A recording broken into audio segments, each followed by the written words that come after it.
Good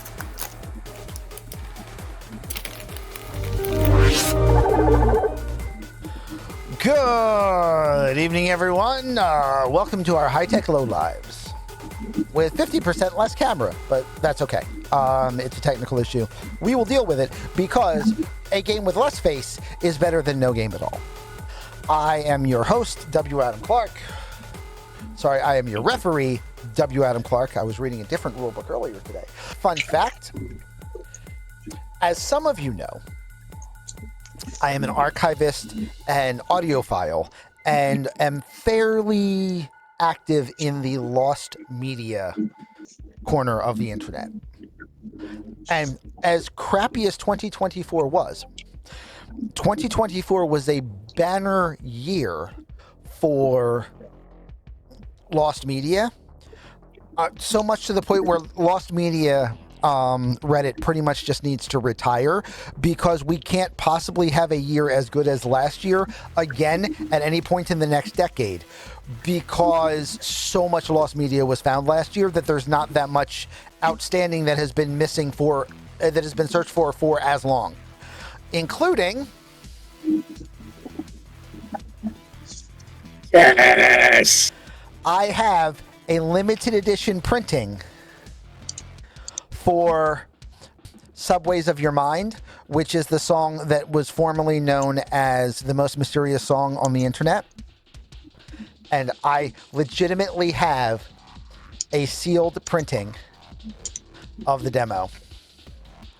I am of two minds on this. I generally hate the idea of media not being enjoyed, and I am not a collector that worries about things being, never removed from packaging. However, the amount of hours of my damn life that I lost trying to find this motherfucking song, I may very well never actually open this. This also came with the digital download of the entire vinyl. So I have all of the tracks, and I may just listen to them digitally or digitally restored on other media and never actually open this damn thing. Yeah. Oh my gosh, I have a Wraith is right. Don't do it. If anything, wrap it again, put it in a frame, and hermetically seal the frame for all time. It's so weird holding the thing that in this universe never existed in the 80s, because part of my brain, I can't remember who wrote the short story, but there was a short story where parallel universes interacted, and a guy who was involved in a bad B movie that never got the funding to be written the way it was supposed to be, so it never saw its full potential, somehow wound up with a bootleg copy of the movie that he wrote and directed, but the $5 million budget version instead of the $50 budget version. And so, and then eventually somebody showed up and was like, look, it fell out of a different universe. I'm here to collect it to make sure the timelines remain pure. And I keep feeling like someone's going to come to take this, because this is the album, in a different universe, this band became huge in the mid 80s. And in our universe, it took 40 fucking years to figure out who they were. And I just feel like this is out of space and time, and it's so weird. Anyway, someone should do that for George Lucas. Here's the $50 million version of A New Hope. Right. Here's the A New Hope that you had originally wanted to make. I mean, to be fair, I'm sure if he still owned the titles, he would be doing the entire thing using CGI now and rewrite it again anyway. Not that I want to give Disney credit for stopping that from happening, but they might have. Anyway, that's me, and we will move on to the rest of our high tech low lives, and then we'll see where we're at. Hello. Oh, you go first. We really need to establish an order that we go in. Yep, that one. To be honest, like Jericho being first is kind of obvious, but like the rest of us just kind of bumble along. Everybody jumps. I love the fact that everybody jumps. It's fine. I'm the main hello, my name is Jerica. Jenny Outrageous on Twitch and Twitter, and Blue Sky and wherever. I am playing Neon Jubilee, the rocker girl. And I recently have pre-ordered Monster Hunter Wilds, and I'm very excited for that. It's coming out in the end of the month, and I'm gonna have some things planned for that. I'm very excited. I love the Monster Hunter series. And this new one looks great. Going back to a more open world format. Looks really fun. Also, I've recently been playing Darkest Dungeon 2, which also I've been really enjoying. So. Nice. Hello, I'm Sunny Sunburst Wolf Dog on Blue Note Blue Sky and Red Note. Blue Note and Red Sky. And and my fun fact is actually I was going to have a fun fact about Thorn, but I'll save that.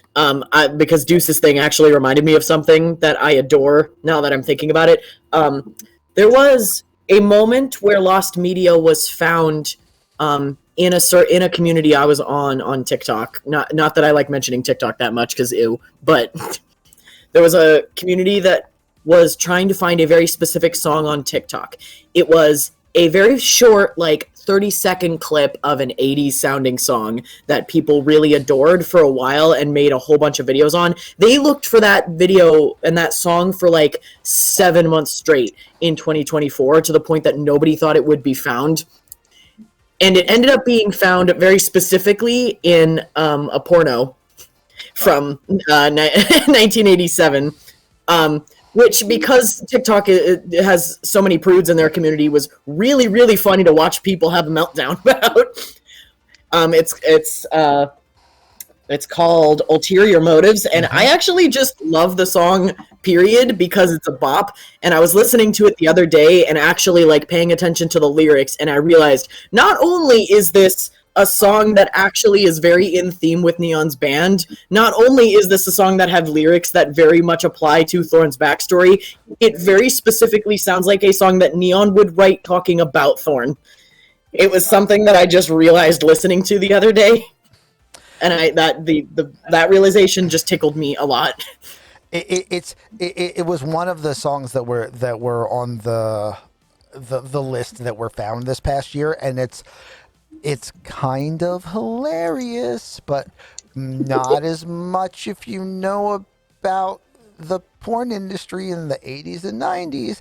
But a lot of hints for lost media over the years has been found in porn movies, because in the 80s and 90s, literally fucking everybody, moonlighted in porn under assumed names and just borrowed shit or used shit from elsewhere in their careers. Like, there are porn movies from the 80s that were written by Stephen King and Wes Craven, and they have both admitted it, but they'll never tell you which ones, because no one yet has figured out what their pseudonyms were in the porn industry, and no one's given up the tea on that, so they won't tell us.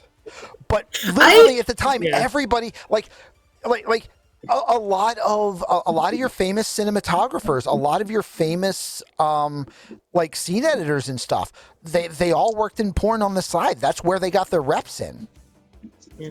I found the whole discovery, like, yes, there were a lot of people on TikTok who were pearl clutching about the fact that it's from a Gooner thing, but I find it actually really wholesome because once people found the song, they ended up also finding Christopher St. Booth, a guy who him and his brother hadn't made music in like 20 years or something, and all immediately flooded his, art and his movies with so much love that he ended up making like a remastered version of the song just for everybody because they couldn't find the original tape of it. Yep. Because, it was a song he made as a throwaway for a porn. No, it was a But song. this guy just had like his whole online career like jump started because of this, and he's very thankful, and his community is very wholesome, and I actually adore it quite a lot. They needed a filler song in there, and he had a song that he had written with a band, and it was a bop. Yeah, and it was a good song. It wasn't under contract anywhere. They had it available. It was cheap, easy, and available, which is how that industry worked at the time. And yeah, phrasing that stuff happens a lot. But yeah, no, Bacon. The title ulterior motives does seem it's quite literally about a relationship that has a rift in it because one of the partners is not being entirely upfront and honest about what it is they want out of the relationship than the other. Yep. So yes, it's very appropriate. It kind of slapped you in the face. We're already up to 4 on the drinking game. We're already up to 4. It's gonna be a night. Oh, Noctis, better get 2 bottles, buddy.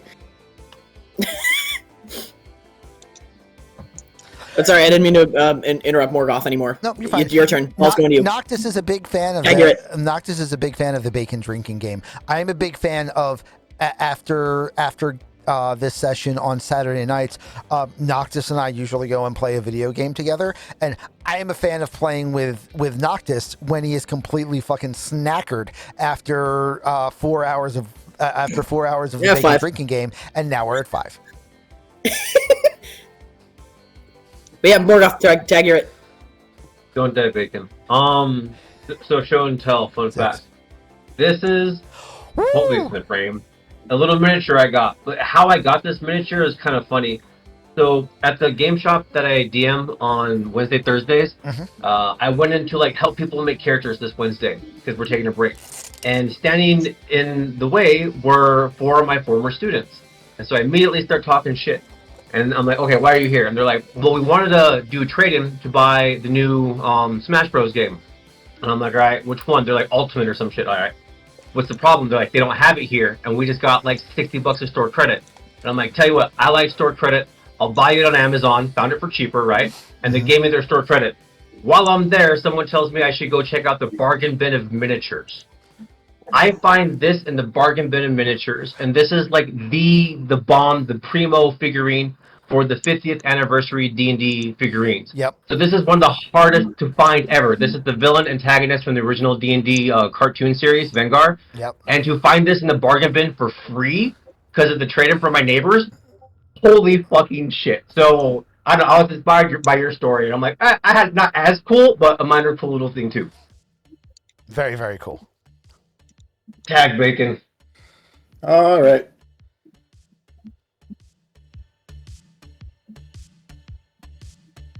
Don't die. So, yeah, I know.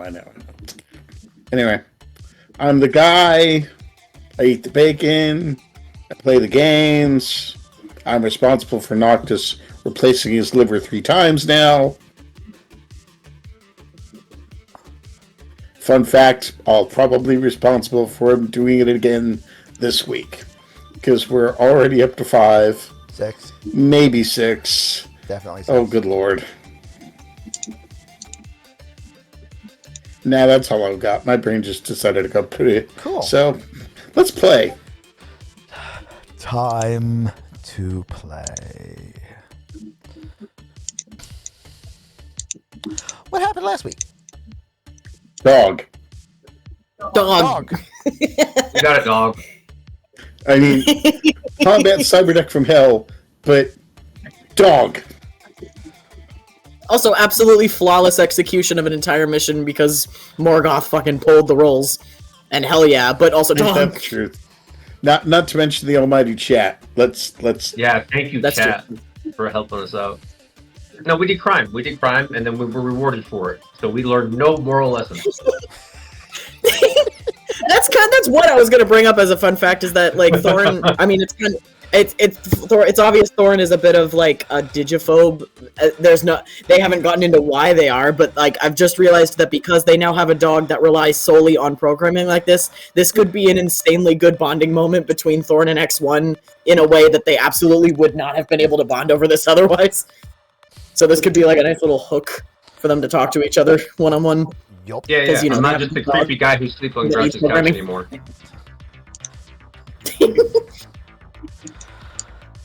You can sleep on my couch sometimes. We'll do the like play dates with the dog training. And then me and Tiger will have to share the bedroom and reenact a fake amount of shock about, oh no, there's only one bed. All right. So.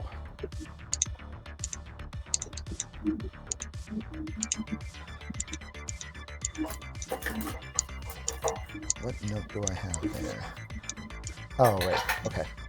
The disclaimer? Oh, yeah. Let's go ahead and hit that before I do anything else.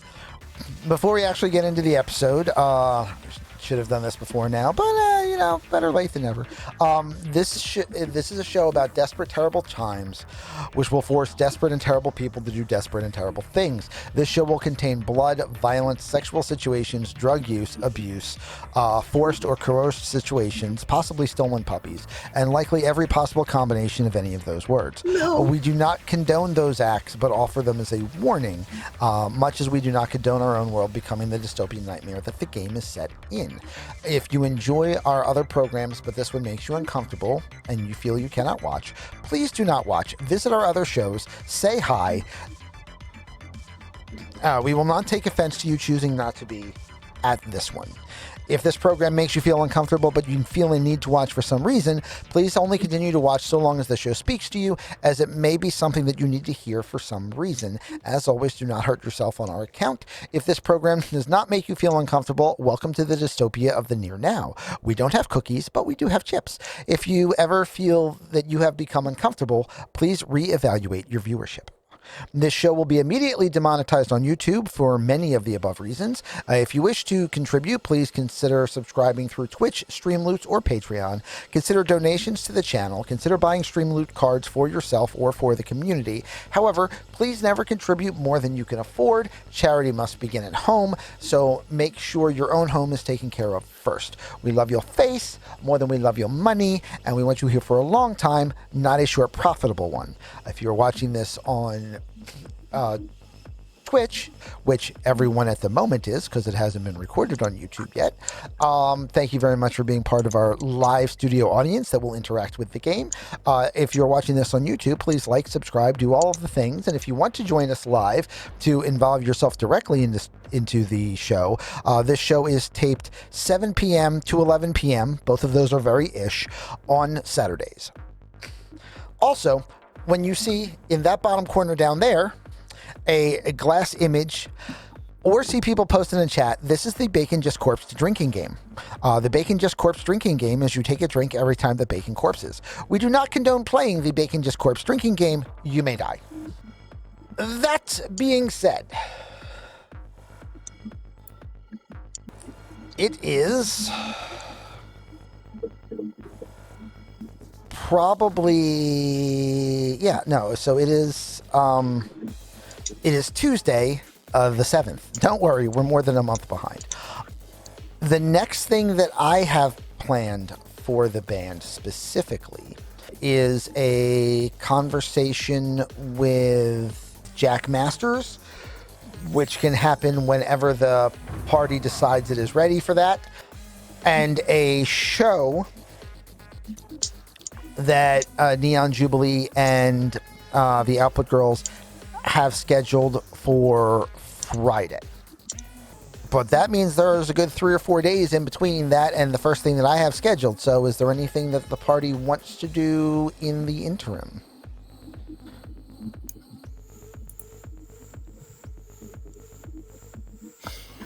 Go ahead. I mean, in the next 3 days, just address the dog in the room. That's okay. Just get like the talk programming stuff. That's pretty much all I've got in the brain at the forefront of things. Yeah, I'll be working with Thorn, and then when I'm not working with them directly, I'll be like in the net, either working on my new rig or like checking out stocks. Grouch needs to move the parts of the F-150, check in and cash out the cybernetics with Grim, with the exception of the Super Sandevstone, which is currently in our possession, I believe. Mm-hmm. It's with my Ripper dock. Right. And then I also need to see about cashing out the rest of the weapons and what have you that have not been divvied out. Correct. So anyone doing anything this week other than cash outs? I mean, Neon might be helping Thorn. Okay. With the dog. I want to be more active on the Neon Jubilee like forums and boards in the net because they're about to blow up. So if they don't have like a super official fan club right now, the official fan club is going to start. They do have an official official bulletin board. It is actually run by Ariel. Oh, perfect. Oh, you and Ariel should talk then. Definitely. Yeah. That's part of what I'll be doing too. Okay. If Neon ends up popping off enough, we could even possibly. I mean, at that point, we'd be making more money. Maybe we could convince Neilani to like actually put you on the payroll as a social media manager or something. Neon also might want to check up on Cherry, make sure she's doing okay. Okay. And also, still kind of waiting to see if that one RCL chick is doing okay. Okay. So you have 2 patients to look after. I love it. That screams so much.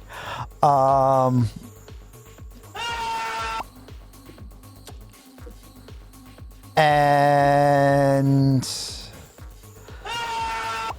I do. I love the screaming groundhog. That's got to be a lot of transaction cards. I got to see how many total it was. All right. So we got checking in on 2 medical cases. And then we have doing a whole lot of trading stuff in, talking about the website, and dealing with the puppy. Sound about right? Yeah. Cool. All right. I got to figure out how many effing... Ooh. Oh, you played a big one there, Morgoth, for the... Yeah, that's why I was asking about the chips. Yeah, I wanted to like really make sure I knew. I'm going to effectively add in a 12th one for free. But because we've got 3 different things that could wind up doing some money work, so I'm just going to apply them equally across the boards. Bacon. Yep. Where are you planning on trying to sell your parts? Because you don't necessarily have a car parts guy. I don't, but maybe Tex would be interested in the parts. Tex only does money. Oh, that's right. Tex is an investment broker. He only does money. I don't know why I was thinking. You could potentially try to sell them to Tony, who generally does vehicles, or you can try to sell them to a mechanic, or you can talk to a fixer to try to get information on a mechanic who may be interested in buying them. Let me look here. Which parts are you selling in? He was looking at selling the parts from the pickup truck. Oh, okay. He sold one pickup truck straight, and then he scrapped the other one because if you scrap, if you chop a vehicle down, you get a lot more than if you just try to sell it off.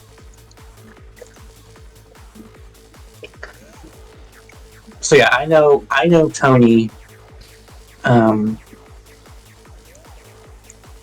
What do you think about if Chubby Rico wants parts? Because he just looking at that.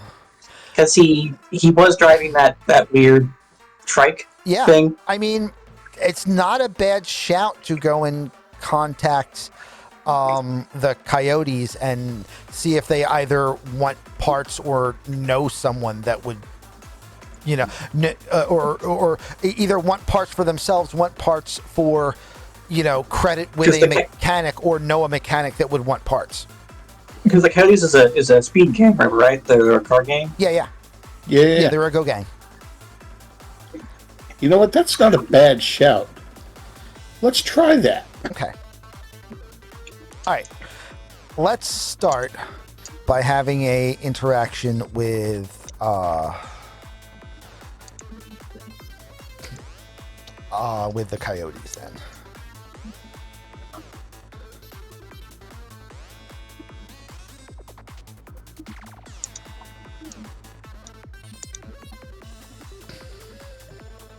Which PCs are likely going to that conversation? Can be everyone, doesn't have to be everyone. If you want, I can come. Like, if you like, maybe we're talking to me, I could come with you to help. Like, I don't know, because I sort of know them, I guess. Yeah, I've only ever actually met them the once, and although I basically have an in because of you, I basically only have an in because of you. So, backup would probably be helpful. Okay. So yeah, let's go with that. So, ironically, I don't have any of these characters like designed for not on their bikes, because I hadn't expected you guys to make it to their to go and visit them at their place. But you know what? It all works. So you all arrive at a large garage, and this garage is generally the hangout for the Roaring Coyotes. This is in Haywood. I have all four characters here just so that everybody has an equal chance of seeing. Anyone that is here, anyone that isn't here, and that's totally fine. Present in various parts of the garage are a little more than a dozen members of the Coyotes at the moment. They're just hanging out, listening to music and whatnot in the garage. Also is Chubby Rico, who is one of the lieutenants for the Coyotes, and a slightly older gentleman named Chavez, who is the founder of the Coyotes and the guy in charge. Right on. As you guys come in, as you start coming through, because Chubby gave you the address, told you when to show up. Chubby, who is currently working on his trike, as you guys start walking up to the door, and of course people get a little bit nervous and start looking around, but Chubby looks over and goes, hey Chavez, look, here's the sorry, wrong lackey. Give me a second. I went into Blackjack Mel. I don't know why. Good times. I need less Joe Pesci, and I need more Cheech Marin.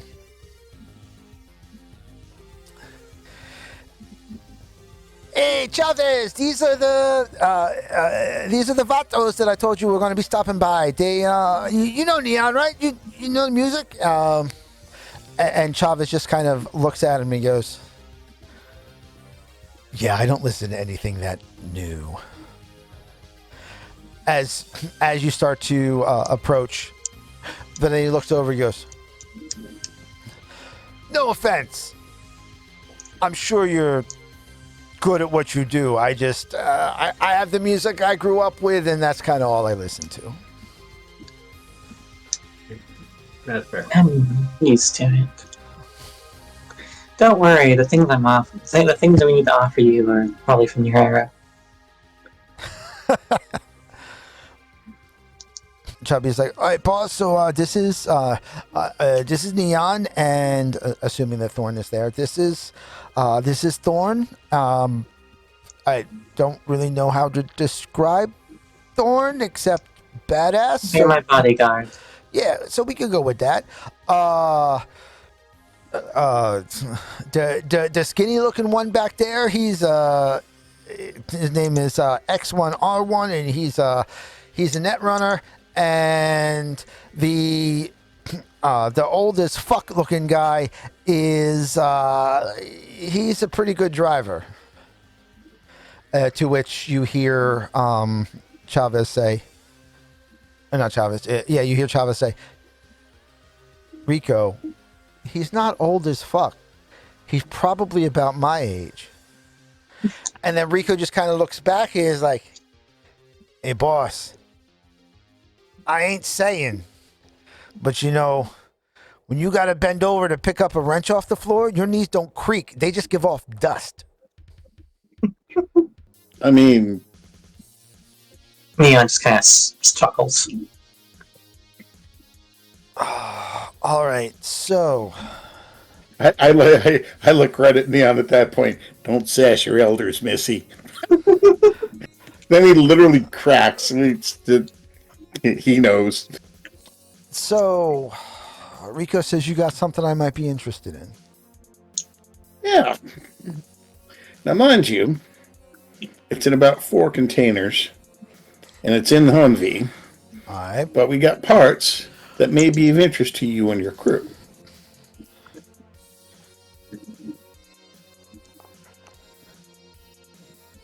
He kind of stops and kind of looks past you out the door. No shit. Yep. Oh, man, I thought I'd never have to see another one of them again. All right, what you got? Well, and could come out to. It's easier in the it's easier if I show you, but 4 containers, very nicely packed, all of the parts. All right. Because I take this kind of shit very seriously. Okay. Serious business.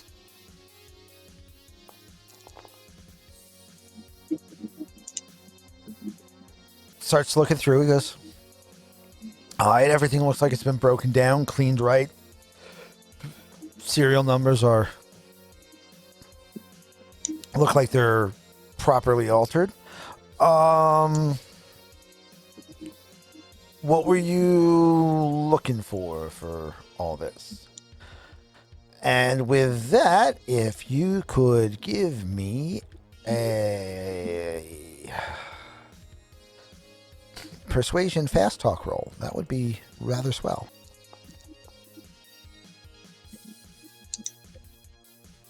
That ain't the greatest. Wait a minute. And you had a -1. Ryan, thank you for the follow. All right, so with that, Yeah, let's reverse that.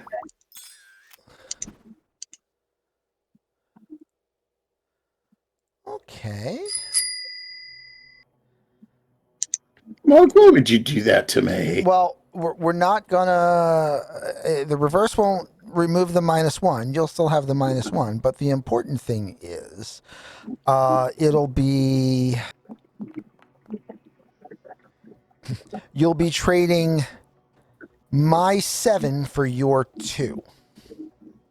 Right. Because I hadn't gotten around to rolling my half of the die roll yet. But so my 15 will become a 10, and your 10 will become a 15, which becomes a 14, which then becomes a 15 because of a +1. Right. So, as Bacon doesn't know, Okay. I would attempt to go market value plus maybe 5%. Okay. Because labor involved and whatnot. Well, now probably just market value, and if they happen, if the material looks green, I might go like plus 5%. But base market value seems fair. You know that Preem, which is about the best you can try to get for this, which is only capable because of the cards that were played. Right. Everything in perfectly, perfectly rebuilt condition. You're looking at probably about between 6 to 7K for the materials. 6 to 7K? Yes. Jeez. New engines are expensive. Quite. Now, having said that,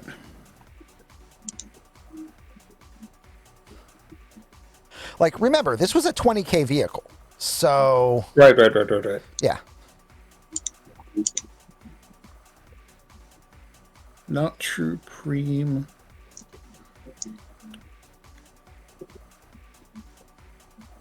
Actually, how close to Preem do these parts look? Let's be honest. Really good. You did a really nice job cleaning them up. Like everything got washed and dipped. Everything is clean. Everything looks perfect. Like Okay. factory refurb perfect. Right. Keeping in mind, I'm also trying to generate rapport with the crew here. Also keep in mind Vivian gets 20%, whatever you agree to. Keep in mind, Vivian absolutely gets that 20%. Could you go 5K? You guys are, I mean, let's call things what they are. You guys are edge runners, right?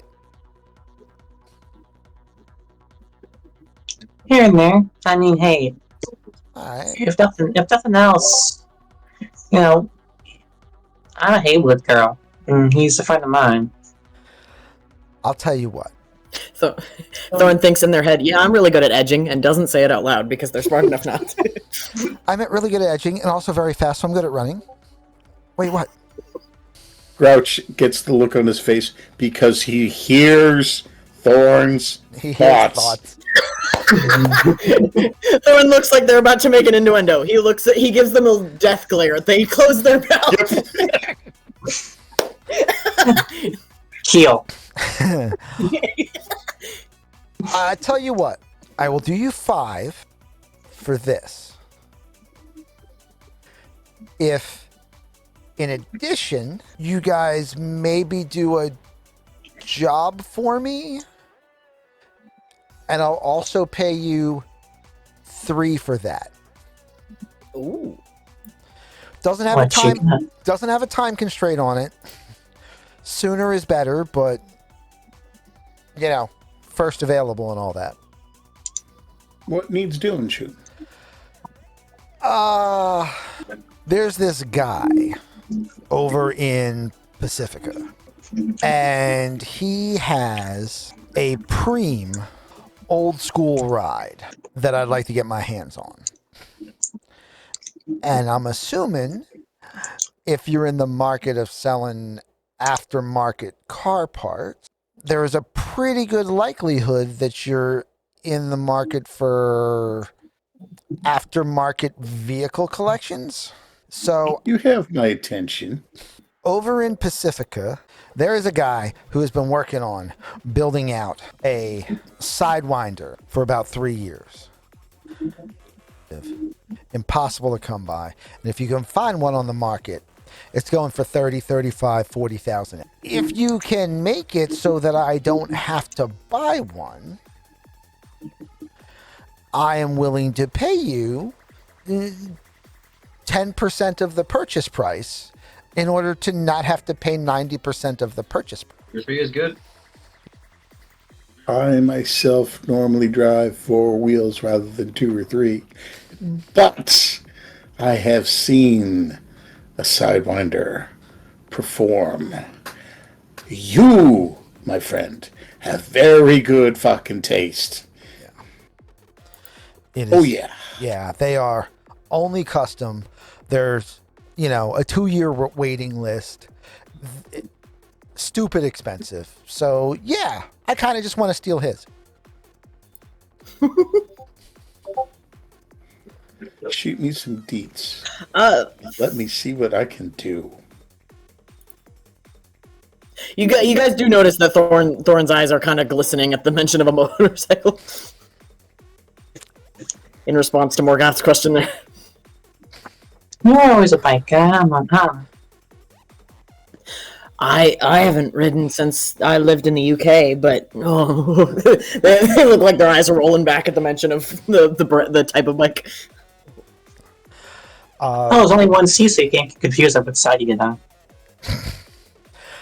Rico says, "Hey, if you want a bike, we always have a couple of loaners here if you ever need to borrow something, or if you want to, ever go run with us on a patrol or anything like that. We always have a couple extras ready to roll just in case." Oh, Siren, be quiet. Yeah, like say, if you could do the 5K on the parts we have here, shoot me some deets on the Sidewinder. Let me see what I can do. He walks up this flight of stairs. Yeah. Walks back down with 5 bands of eddies, cash. Love doing this to him whenever he steps out of the shot. Looks over at X1 and goes, "So, I heard cash and I came running back. So you're a one of them computer nerds. You can do electronic surveillance footage, right?" I see. All right. So he walks forward, hands 5 bands to Grouch, hands a skill chip to X1. Ooh. That'll have on it all of the specs we have on the garage. Got it. I've been putting together some details on this for a minute, just looking for the right people to pull it off for me, and not really wanting to have to go through we know a couple local fixers, but I was looking to not have to go through one if I could avoid it. Thank you for the chip. It'd be helpful. Actually, fuck yeah, that makes it way easier. Yep. Right on. Yep, so make sure they get the parts all nice and safe and all. Get the 5 bands. Next thing I gotta do is go over to Combat Cab and make sure Vanessa gets her band. Yep. So that's just the way of it. So, with that, Bacon, we have one more transfer error card that was played on that band. Give me a D6 roll, please. On a 1, the amount that he just paid you triples. On a 2 through a 4, it accidentally doubles. On a 5 to a 6, it is accidentally halved, and you get to decide how to handle that. Refund that if that's not allowed, but How many fates have I got left? We'll give that one back. Okay. You can throw a fate point on that. You've got got 1. Because, yeah, we can't afford to be losing that Because much. you don't want to accidentally lose. All right, go for it. Try again. I mean, I can't do but better at this point, right? That's true. nice. Yes. That'll do. All right. So that 5 just became 10. So he hands you the 5 bills, hands you the 5 bands, hands the chip to X1, pulls another 5 bands out of his pocket, and says, "If you get anything else, or you happen to find one of those bikes in the near future," and slaps another 5 bands down. Yeah. you guys just made 10K. Hell yeah. We're gonna use it to buy a trailer so we don't drive around in broad daylight with these stolen goods. There's only one other Building thing the that Detroit makes. trailer. Absolutely.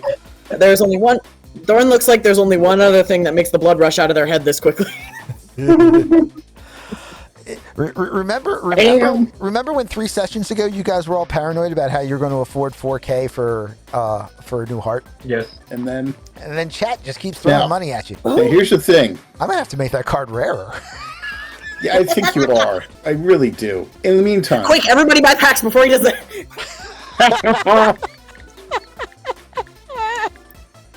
now having said, the deal for the parts was 5K. Right. I only own Vanessa 1. The other 5 is Preem. Yeah. It's whatever you guys want. No. But the reason why we were so paranoid is because you introduced this game by saying it's very hard to make money and keep money in this game. It usually is, but I mean, but there have been 30 transfer error cards played already in this campaign. Just so you are all aware, the number of transfer error cards that have been played already is Morgoth 30. Wizard has purchased 30 packs. Motherfucker, you beat me. Anybody that's interested in buying transfer error cards, yeah, they are just about to go from rare to epic. Users currently have 24 cards in play. Jesus Christ. Let's go, chat. may as well. I mean, the dog was 62,000, and not that we're gonna sell Krampus specifically, but if we happen to find another dog, I definitely wouldn't mind rolling the dice on putting a transfer error on top of something like that. That is the Cyber deck and the deck of many shows. So that should be all of those. The ones that exist now, well, you know, they're out there in the universe, and they're doing what they're doing. I will live by that mistake. That's fine. But yeah, basically Chevette has hired us to get that bike for him because he's already overpaid. Pretty much. He's Dang. really excited about getting that bike. Hey, so none of y'all have anything else to do tonight, do you? I mean, I do still have to collect on the cyberware and the gear and stuff that we did not. We can do.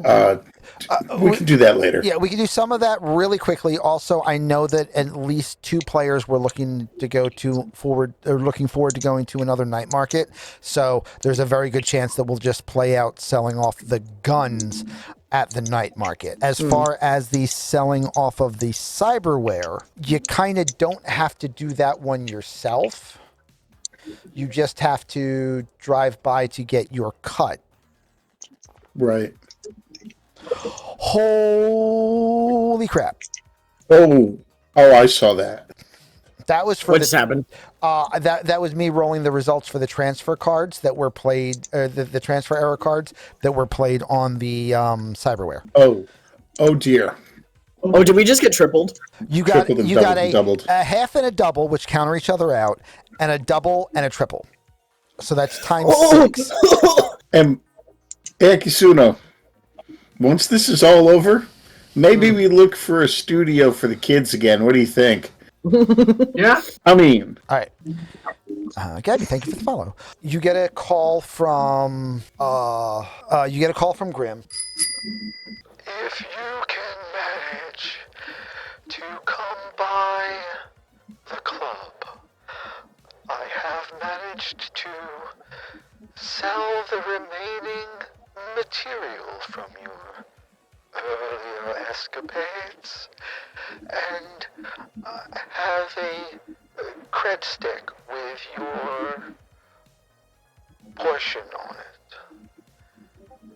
Fortunately, Maelstrom was very interested in the amount of armor that we had available. It seems a number of their fellows ran into a small napalm problem last week, and we're in need of new skin. well, that seems incredibly convenient. I believe we could be around this evening, Doctor.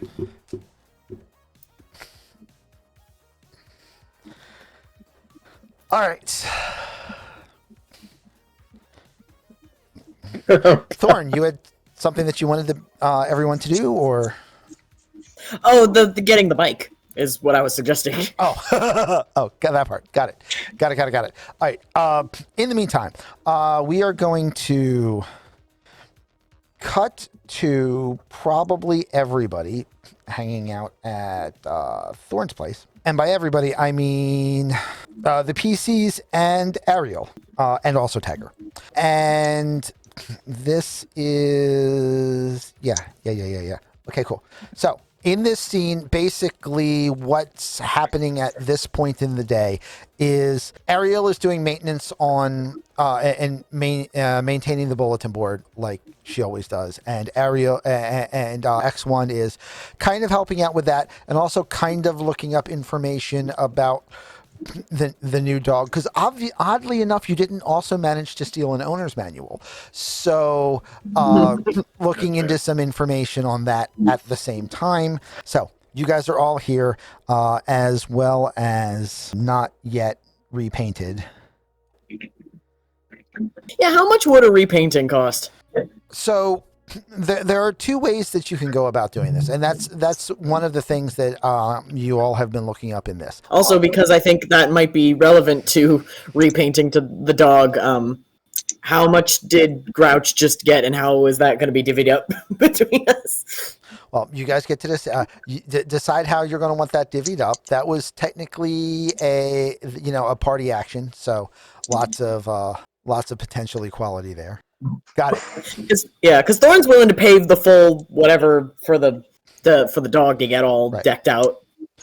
Just trying to figure out what I'm working with first. Well, there's two different ways you can go about this one. The first is you can get technically, even though they are quadrupedal, these are cybernetic components. So you can get a cyberdock to do a shine job on the chrome and retouch the chrome.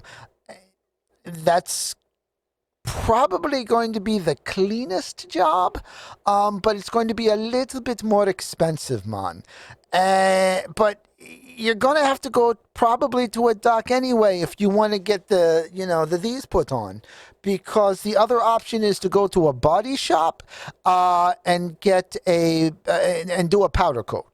And if you do a powder coat on it, you can get some really prime effects. Like maybe some two-toning on that.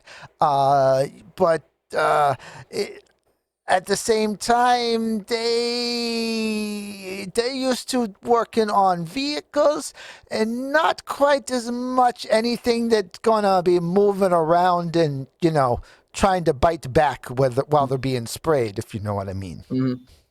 I mean, getting a more primo job might be nice for him, especially if we get horns, because if X1 adds any kind of combat technicals to them, then they could do something where if they have horns actually on their head, they can literally ram a person back a few feet and put space between them.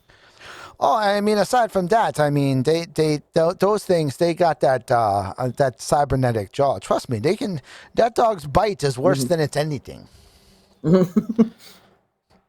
Speaking of, I mean, probably more interesting thing, it would be great to add combat programming to let it do whatever it wants. However, it hasn't been since I was in the UK that I've actually worked with a group of people in tandem, and it could be kind of nice to see if there's a way to make some kind of chip in my head that connects to the dog so that I can command it to do things in tandem with me. Is that a thing that exists for something like this? X1, because you have some training in this, give me a cyber tech roll. And I would assume that this thing could be mustered up, even with some pain. Yeah. All right. 18. So, you are aware that this thing has a built-in cellular transceiver. Yeah. Because it can make outbound calls.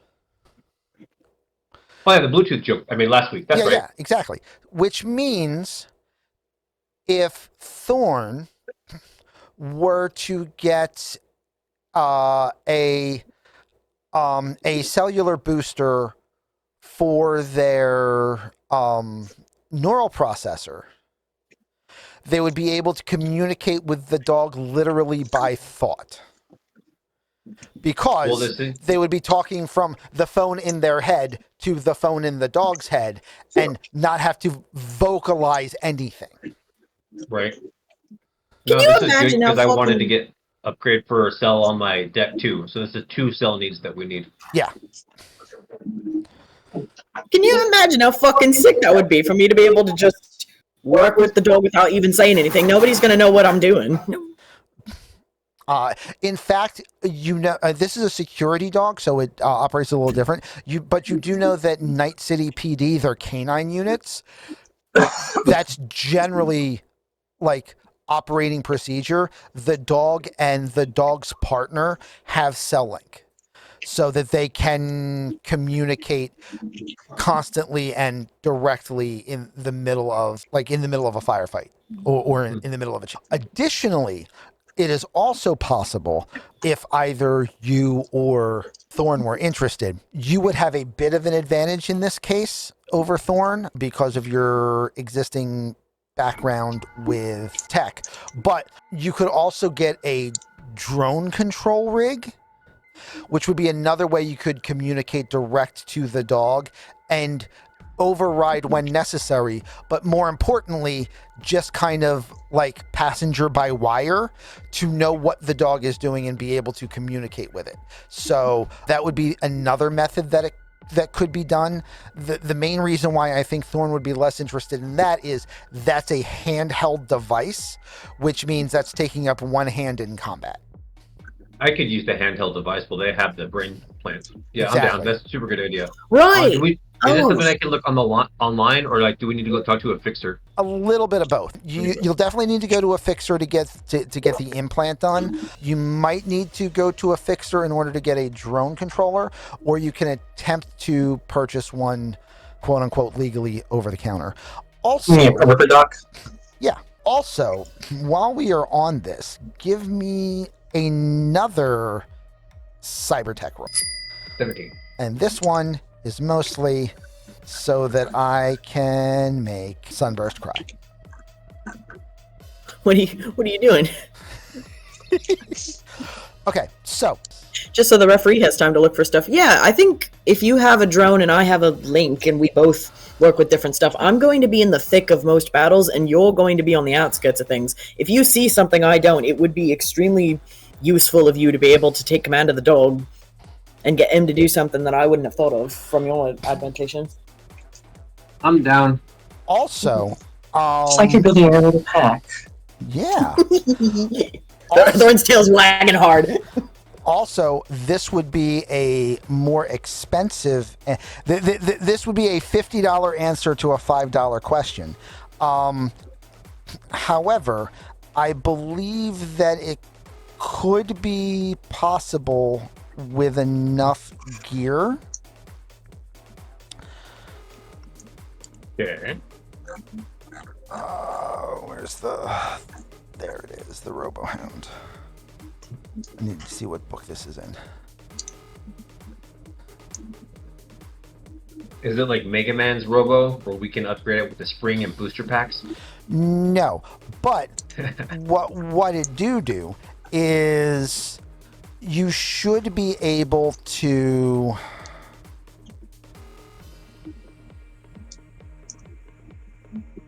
Where's the legend? You should be able to potentially use the dog as a range booster for your quick hacks if you're using it as a drone option. So you should, because if your drone controller is hooked to your deck, you can quick hack via a drone. It means that technically the Robo Dog becomes your familiar for quick hack purposes. Awesome. Range touch attack spells. Got it. Yeah. I'm super down. All right. I'm just going to have to try to do this as well as I remember from memory. I should have screenshotted this page, but all right. So you have looked up the dogs, trying to get some information on these dogs. And I'm going to send you some private information so that you have to be the one to say this to the party, not me, because that'll just make it worse. Me or Sunburst? You. Ha! Okay. I'll make sure to make it scathing and brutal. I feel like we can do this, but it comes with the side of sudden death. It'll be something like you can install Bluetooth in your head, but you get stage 4 cancer immediately. You wouldn't download a cancer. Oh, if it gave me a free Cyberdog, I would. Watch! Free Cyberdog for cancer. The question is, can I choose the cancer? Or is it random? Or is there a range? Because some cancers aren't bad, like compared to other cancers. Fair. So... Oh, man. Okay, now I'm getting an actual solid list of what we need to buy for the dog. Here's an interesting question, too. I was thinking of possibly getting a chip that, like, hears commands, and also possibly a chip that, like, reads my biometrics so that it can alert me if something is wrong. Would Yes. it be more useful to get a biometrics thing so that it knows at all times exactly how well I'm doing? Or would it be more useful to get skill chips for, like, human perception and diagnosing illness for the dog so it can do that with anyone? The difference is the accuracy of the information. If you True. have a bioreader in you that links to your cell link, it will know the information on your bioreader completely accurately at all times, regardless of if you are in line of sight or not. Mm-hmm. If it has skills, it would need to be A, have the opportunity to make the skill checks, and B, succeed in them. That's the difference. I would say biometrics for me is more useful, but I don't know, wanted to get opinions from you all about that. I like certainty, if you haven't learned that about me yet. I mean, it's your dog. Go for it. Oh, right, hang on. Thorn, like, pats their body and pulls out a little piece of paper that they drew on and hands it to X1 and says, before I forget, here you go. Does X1 take it? Or Yeah, sorry. I was typing. I can't, yeah. Oh, that's okay. Sorry. No, I take it. It says, one free suck anywhere you want. Thanks for the dog. Hilarious. Done. Callbacks. And Thorn looks at you, rests their chin on their hands, bats their eyelashes. Right. Okay. Uh-oh. Okay, I just got it. Yes, you did. Oh! Oh!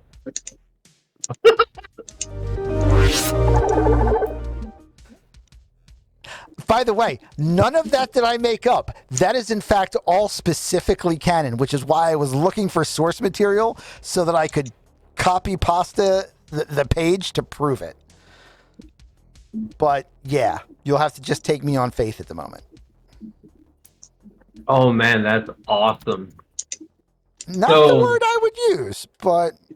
Oh, no, I have a very thick sense of humor. Me too, and not the word I would use. So, we're at Cyberpunk 2025. I'm guessing, like, Tamagotchi and Gigapets, like, took off a little bit. No, maybe? Yeah, sure. That works. Okay. That's how I'm going to use the analogy. Go well, for it. I want to ask, you know the Gigapet thingy, the little cyber thing that poop and you clean it up and you feed and then, like, you chimes when you need to, like, take care of it? Digimon? Yeah, sure, whatever. I think they might mean Tamagotchi. Yeah, that thing. All of You those know what work. I'm talking about. So, this dog is no like the Tamagotchi. Nah, there's no like. It's more like mi abuela who got hit by a bus and we took her into a fixer and she got half of her body replaced with cybernetics. This dog is more like mi abuela. It's no like the Tamagotchi Gigapet. It's more. You have to feed it and like poop occasionally. You have to do like a brain scan on it. If you don't take care of it, it just dies. Like the Gigapet thing, or like mi abuela. So I don't know how to put this, but like it's half machine and half real dog. Wait, hold on a minute. This is Like- a real dog? This was a No, real dog? it's half machine, half real dog. More 90% machine and just just a small brain bucket of a dog. So He's like Darth I'm Vader. making it canon that this is where Thorn's second empathy point came from. They suddenly look kind of horrified, actually. Yeah, no. The page that I read about this shit, I was like, oh my god, that is dark. I love it. Thorn wraps their arms around Krampus's neck, and they're like, "Oh my god!" Just kind of, there's just a slight clang, clang, clang as the tail pats on the ground. So It's like RoboCop, but dog. Robo-dog. is there a real mind in it? Well, okay. Is there an actual like dog brain in it? Oh yeah, parts of it at least. Oh my god! Don't shake it too hard. Like whoever lifts their hands above it. I'm so glad we took you from those horrible people. The horrible people are the ones that made it, not the ones that bought it. I mean, yeah. We should have named it Nina or Alexander. Or Nina What's that Alexander. referencing? Full Metal Alchemist, Shell Tucker. No! Don't do that to me. Don't bring up dogs and Full Metal Alchemists in my presence at the same time. I mean, it's more like the dog's backstory, the dog's tragic backstory. Now it's with us. Oh, it's also a bad time to mention like Grouch's heart for the cybernetic flippers. It exponentially adds to their lifespan. So how normal dogs age 7 years per human years, cyber dogs age like 20 years per human years. No, So, it just so you doesn't. know. No, it's fine. Now he's just being difficult. Do I realize that that Zera's fucking with me, or Oh, I'm making this shit up. I don't know. Yeah. I'll tell you, I don't know. I'm can assuming and doing the math. I throw in human perception to see if they're lying? Ariel looks over and goes, actually, because all that's left of the dog that was original parts is brain and a jaw, the lifespan actually kind of improves, so Even they better. can live longer. See, I was lying. I mean, if you really think about it, this dog has better healthcare than any of us, Yeah, that's true. Fact. and a much longer life expectancy. So what do I need to do for him? Do I need to charge him, or? Also, wait a sec. I kind of assumed a gender just because I figured it wasn't like a real dog, and therefore I could just impose one on them. But like, is there a way to did this dog have a gender before? There'd be no way to know. All that's left is a brain, and a brain doesn't have a penis, usually. Well, actually, brains have scans that differentiate between sexes a little bit, and that's where transgenderism actually comes from. Yeah. We can't know their sex, we can know their gender if we get an MRI on the dog. If the dog had a consciousness that focused that information the same way that humans do.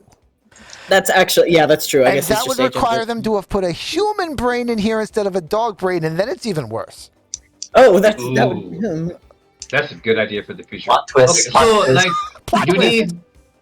you need like a special goo instead of food for the thing, and you can like change it every once in a while. But like if you want your machine running healthy, once a week. If like bi-weekly, if you're like normal, and then if you don't really give a shit, like every 3 weeks to a month. But then maybe brain damage. So Does this thing poop? No. it's sort of like if you oil change, you give it oil changes, and you keep it charged, and that's all that it needs. So I don't okay, house training this, or we're out like vomiting up all over the place. No. Unless you take too much damage and springs the fluid leak, but now you're good. Oh, that's good. Now, if you want me to install a thing that where I can pee on something for jokes, I hear you. So, spitballing ideas in case if we're ever in a fight where me and Krampus end up going down at the same time, take my brain and put it in the dog. Actually, Margaret has a good point though. We could install like a little faucet so it can pee on people, and if it happens to be a boy, it works out. If it happens to be a girl, it's on brand with the rest of us. I mean, you're not wrong. I was just using he, him gender neutrally. Like, when you see a rat with a really big bagel in its mouth walking down the road and you're like, good for him. That's kind of just what I was imagining.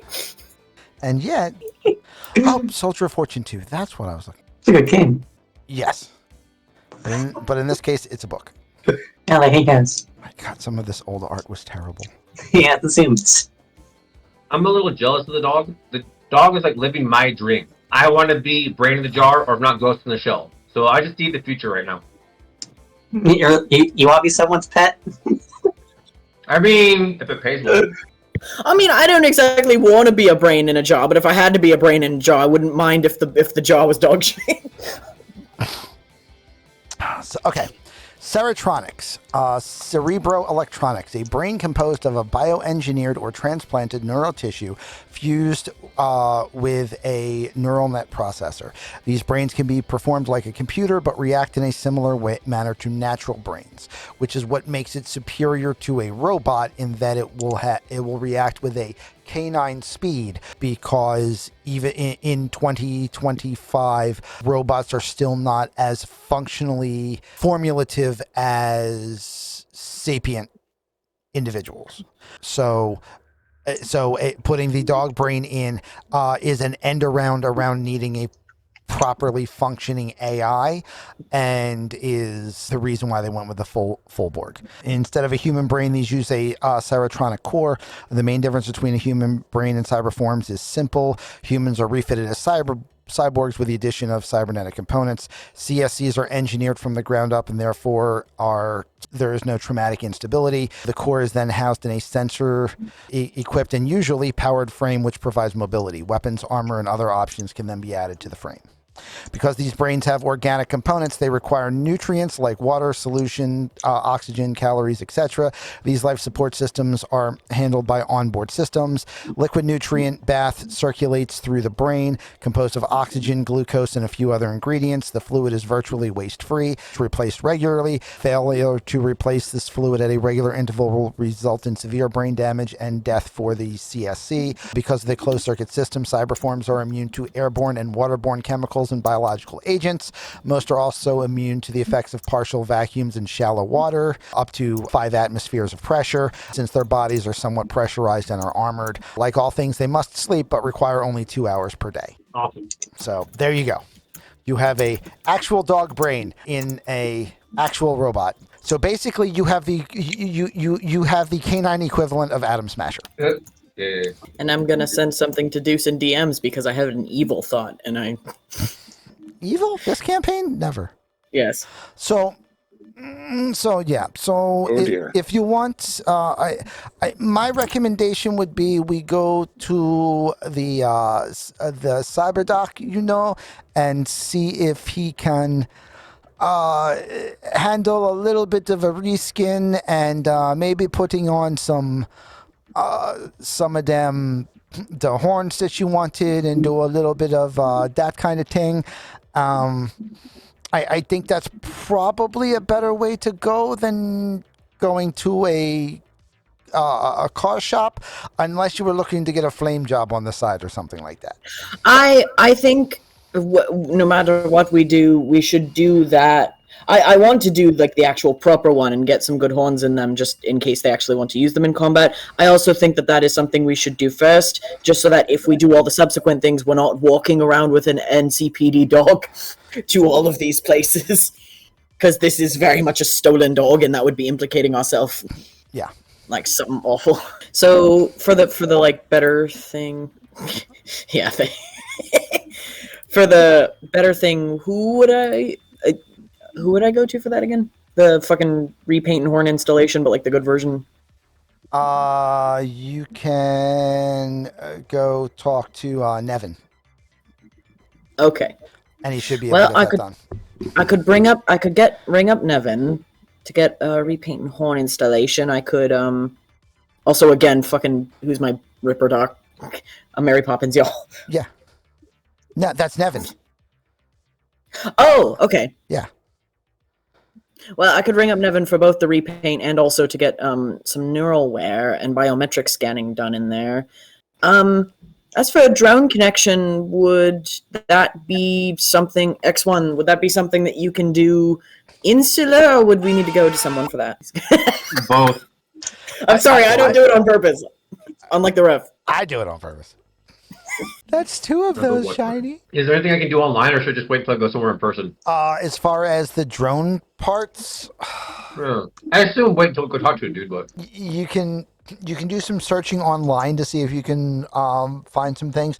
You don't know anyone specifically that is that specializes in drone work, but you can you can either ask around, you can look on bulletin boards, or you can always ask a fixer to find the information for you. Because fixers are the original I know a guy. So anytime the party really needs some information and doesn't know where to get it, talking to a fixer is never a bad idea. I'll wait until we talk to a fixer then. It's also talking to a fixer about a thing is also a great way to play Ask the GM, because the GM will pretty much just respond as a third party voice via the fixer. So anytime you're like, I wonder what the GM would think about, you can always just go ask a fixer that question, and I mean you'll get an answer that's flavored a little bit based on what fixer you talk to, but in general, yeah, the fixers are going to tell you what you're looking for. Cool. All right. Well, Nevin would also be insanely good to go to, because Nevin is 2 blocks away, and I can just they take their fur cloak off and just cover the dog in it. As few people as possible. Look more like a dog.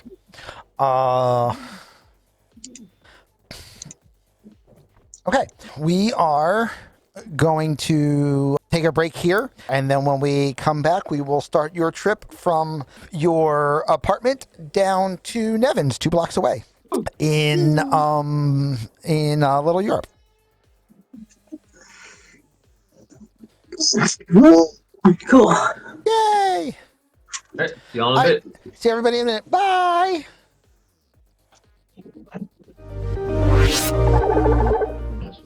So, chat.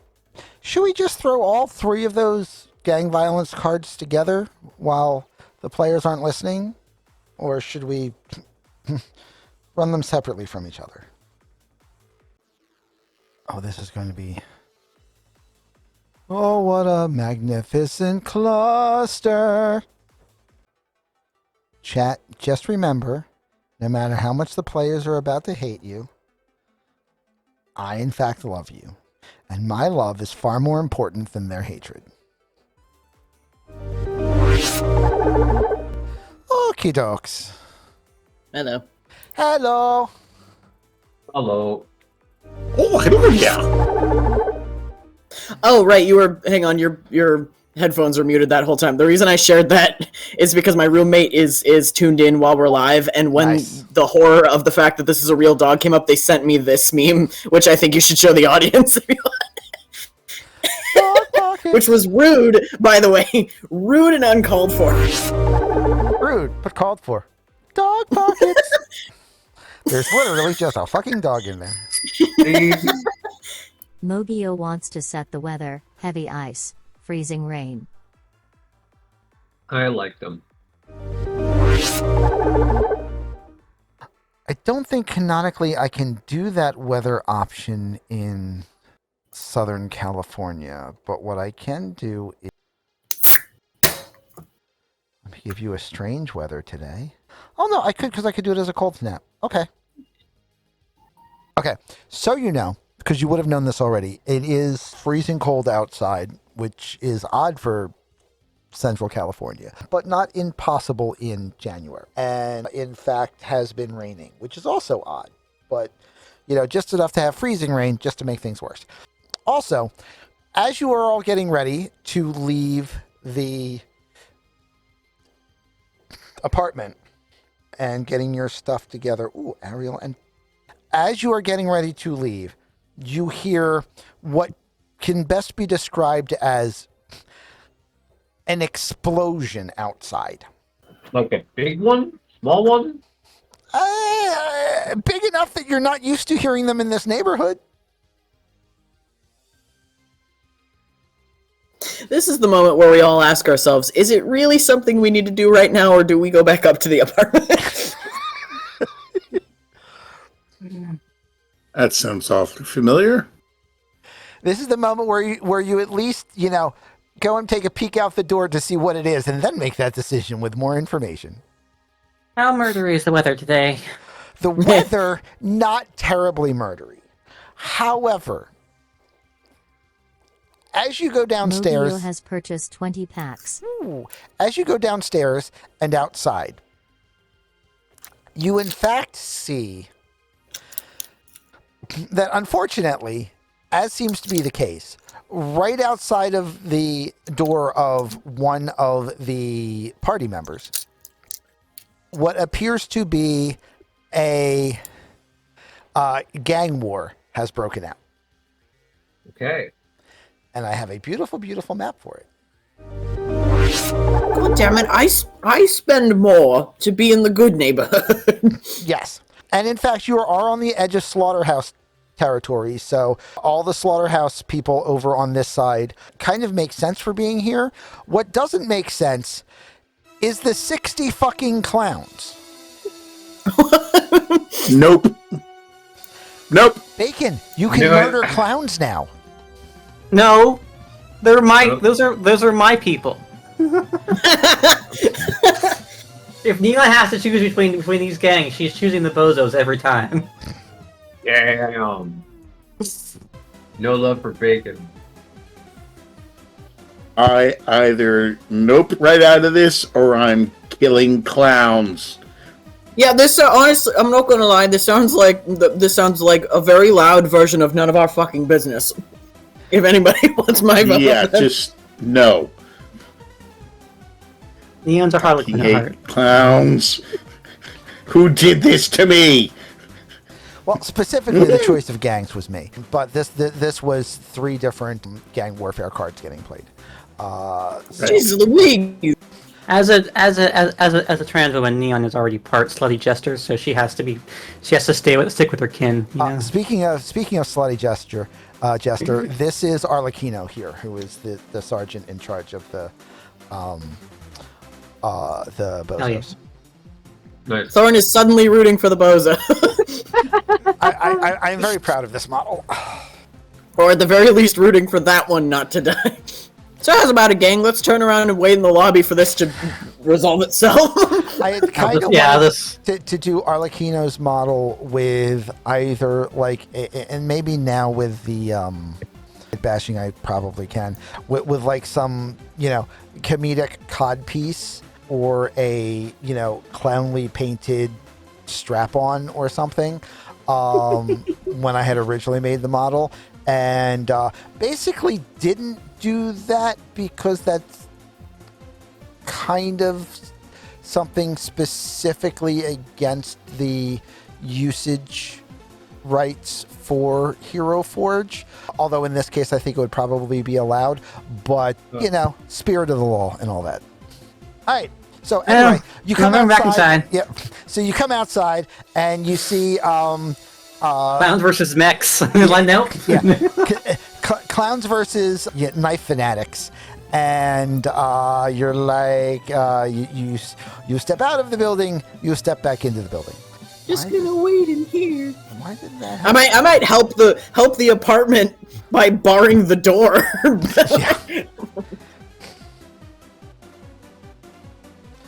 I mean, there is a back door to the building, but the problem is that the whole building is like right in the middle of the downtown street fight, so it wouldn't terribly help. Cool. Thorn, you're suddenly thirsty. I think that is meant in a normal context in this case, as the thirsty card was played. So yes, your character is very interested in drinking something. All right, Neon, come to the bathroom. All right.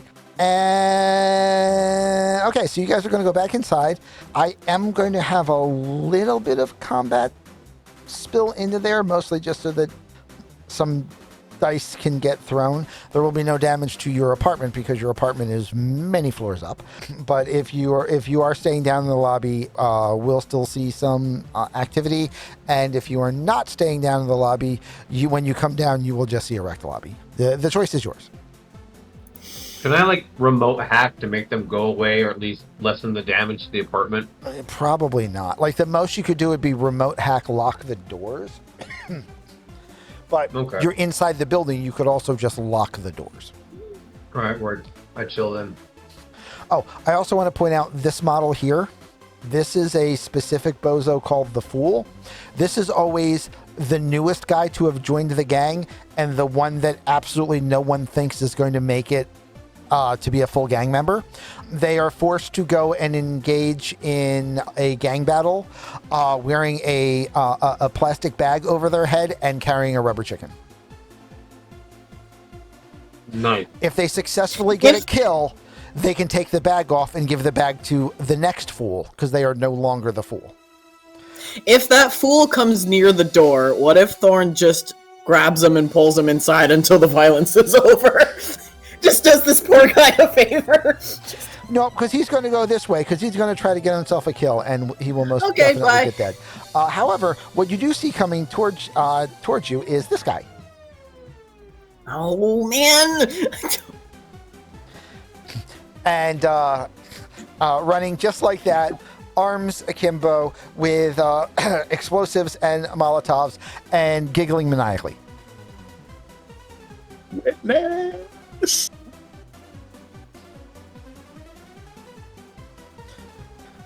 I'm gonna. Are we rolling initiative, or are we just supposed to react somehow? You have two. You have basically 2 rounds worth of time before he can make it to the door. So if there was anything you want to do to stop the grinning fool from running up and firebombing the lobby, you can. Maybe he slipped on a banana peel or something comedic. Neon's going to shout out, hey! Friend of the druggler lives here! Oh. Give me a fast talk roll.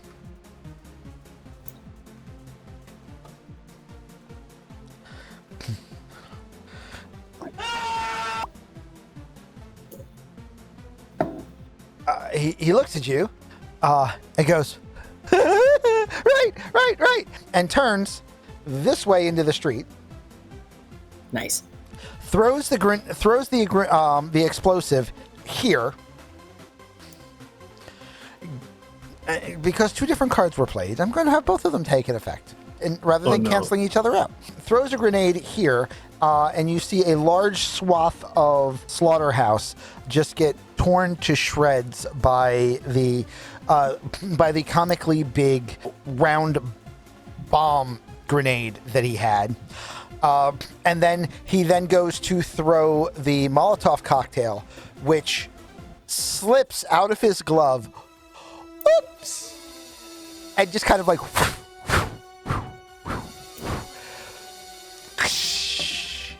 breaks at his feet, and he is immediately engulfed in flames. I love it. Oops. Now it smells like burnt clown. Not again. Not again. Oh, there's nothing worse than the smell of burning polyester wigs and cake makeup. Whoa. Right? So It's wrong. terrible. So wrong. Man, there are things I could attempt to say, but I kind of don't want negative rep with either of these gangs. All right. Do I notice that Thorn is like I fucking Arlecchino? Yes. Probably. I just look at Thorn and I kind of look at Thorn and just kind of follow their viewpoint, and then look back at them. Do something you like? Do you? I mean, you know, I get an outfit like that if you want.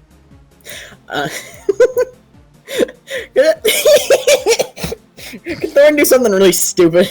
Oh, I am so Why glad stop I now? wasn't taking a drink right there.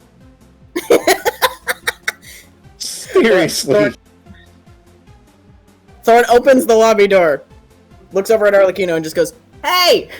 If you live through this fight, me and my girlfriend saw you across the street from the gang fight, and we thought you hot. We like your vibe." Me and my girlfriend saw you across the street from the gang fight, and we really like your energy. We like your energy. If you win, I'll buy you a drink. That's gonna be like on the Craigslist equivalent of like just Lost Encounters.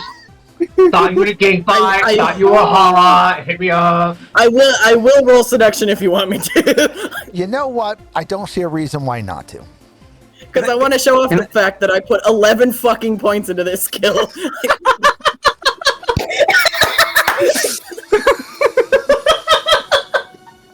And the bacon dies. I put 11 points in seduction, and I haven't used it until now. And then the autistic Riz comes out.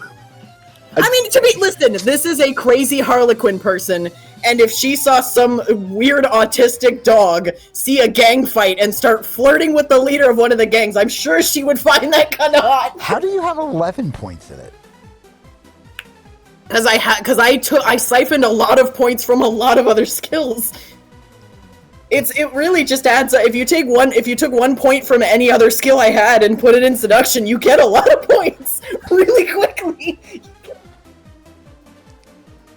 Yeah, except the max you can have in a skill is a 10. Oh, is it? Yes. Well, I didn't know that. It just let me, so I assumed I was allowed to. I can take a point out for that. Yeah, throw one somewhere else. Okay, I will do that. I was not aware of that. I apologize. That's okay. That was why I was like, how do you have 12, or how do you have 11? Put that in human perception. There you go. There we go. All is right with the world. So yeah, 24 roll. Excuse me. That was almost a crit. Damn. All right. Why did it have to be clowns? Because life is a joke. That's why. Fucking right it is. My name's Thorn, by the way, in case you need to find me. Pops back into the lobby. If that was Paige, I'm going to fucking kill her. Which one? The plot twist.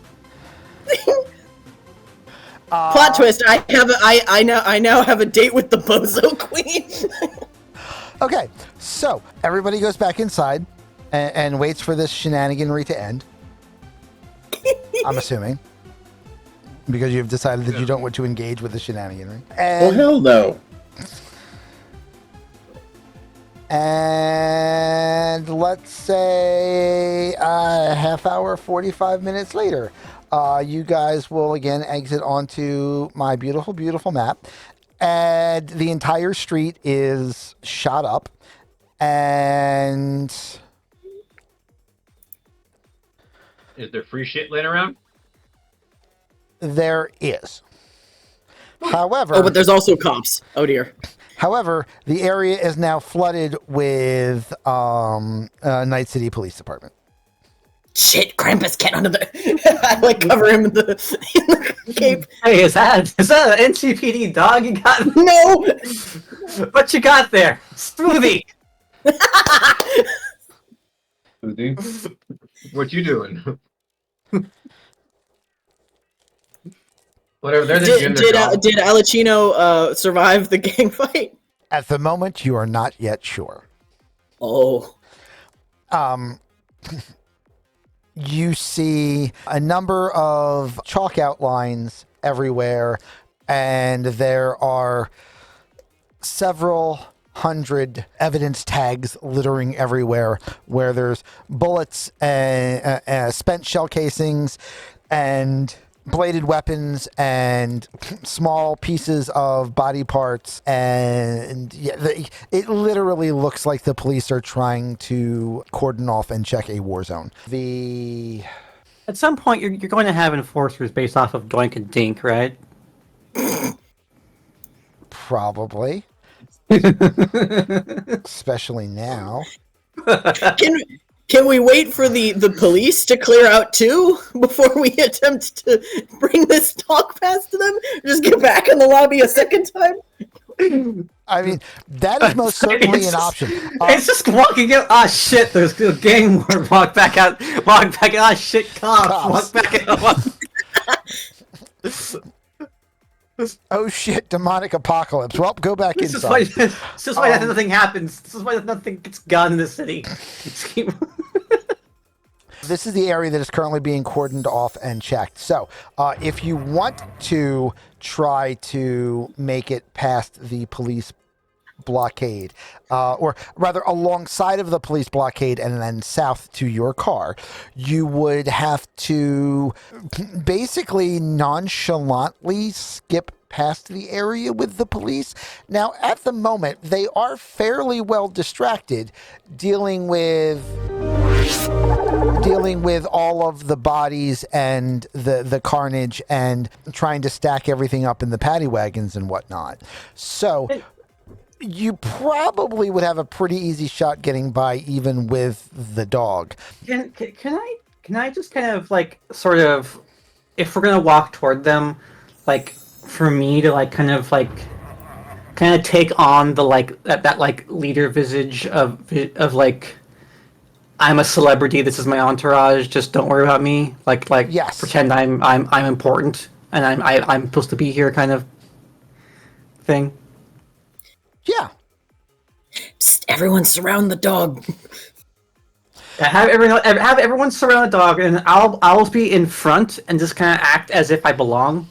So as you know, on these you have you have hit on the Rocker Boys role during the stealth mission. This is one of the most hotly debated things in Cyberpunk Discord channels, by the way, is whether or not it's ever a good idea to bring to bring a Rocker Boy on the stealth missions. And some people are like, no, it's a bad idea because they can never fucking not draw attention to themselves. And the other answer is, no, it's a brilliant idea because they always draw attention to themselves. Yeah, social stealth. Yeah, exactly. It's the rocker. The rocker is the reverse stealth that allows the party to stealth easier because they're pulling all the attention. All right, so let's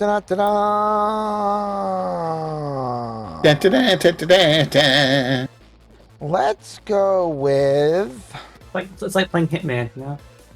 We're just doing Agent 47, just blend in with the environment. You belong here.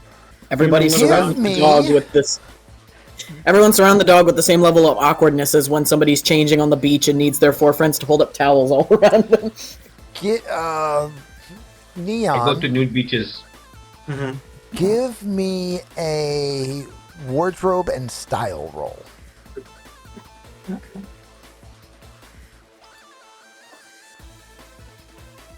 Let me do a fate point for that. Okay, that doesn't seem like a bad idea. There we go. 23.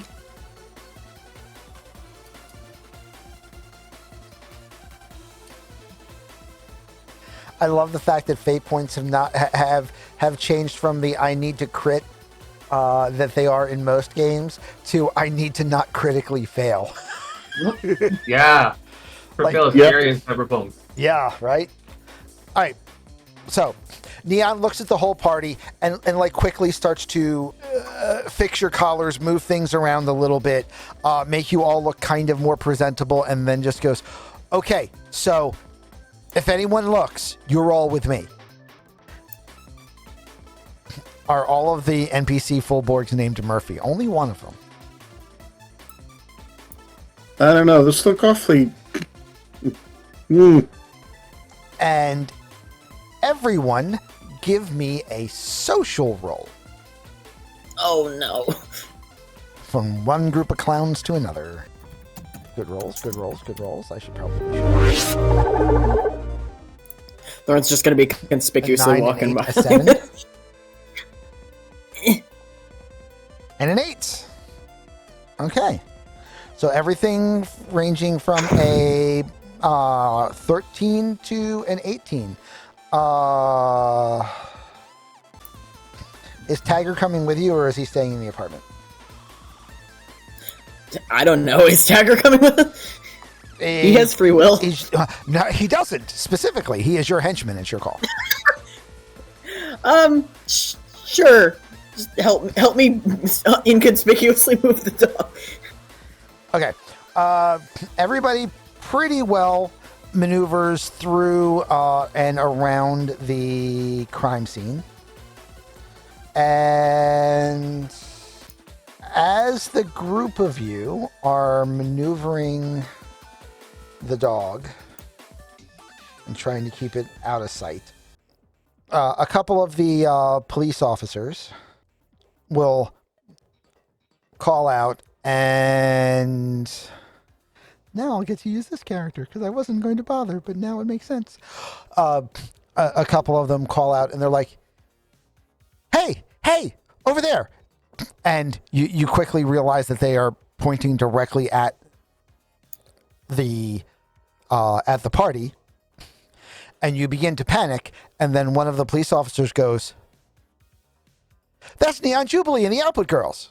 Or one of the Output Girls. I don't know who everyone else is." Hi. And you see a few. I kind of stop to sort of wave. All right. What is anyone else doing? I'm not Neon Jubilee, so I chill. I stay in the background. Continuing to stand in front towards the vehicle.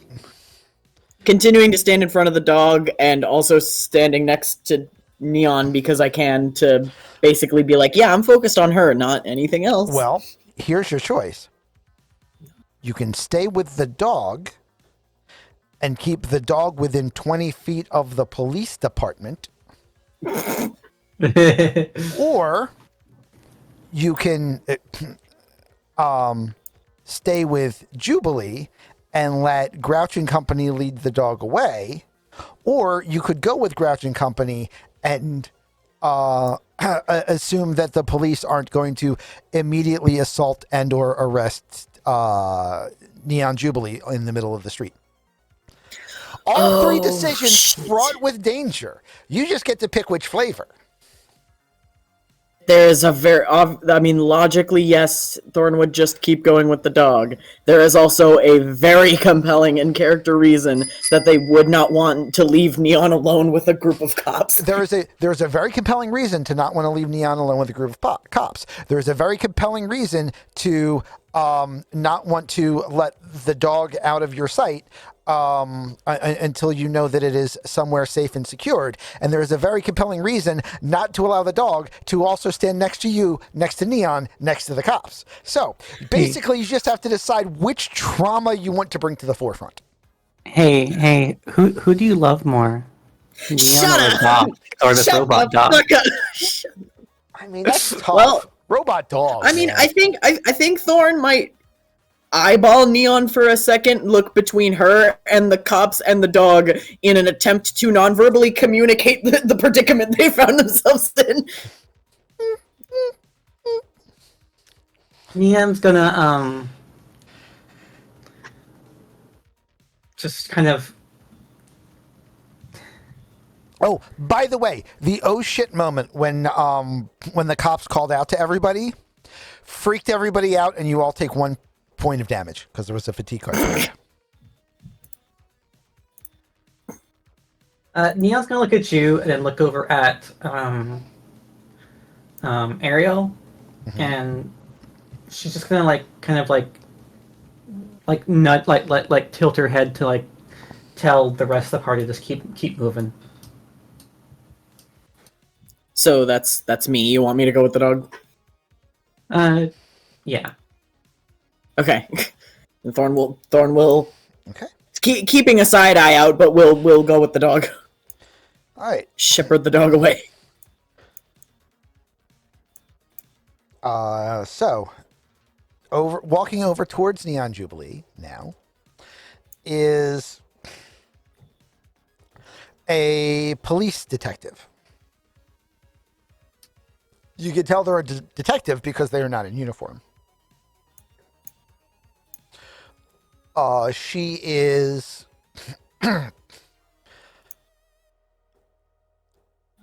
Caucasian, auburn hair, and has the appearance of being in her mid-20s and a cybernetic right arm. As she walks forward, she has a small data pad in her left hand and and a stylus in her right hand. So, we have a celebrity here, huh? Just visiting my partner's place. Ah, I see. Can I ask how long you were there, or when you first heard a disturbance? Oh, it was a couple hours ago, but me and Ariel here, we've just been inside. We were gonna try and leave, but then we got held up because of all the clowns, and then we went back inside and kind of waited it out. Yeah, we came down and we saw, the slasher boys on one side and the big red noses on the other. And we just decided to go back into the lobby because there was no reason for us to get involved. We were going to be somewhere where we couldn't get shot. No, that seems entirely reasonable. Did you happen to see anyone specific involved from either side that you could recognize, knew the name of, or could pick out of a lineup? Anything other else in the way of particulars involved in the incident?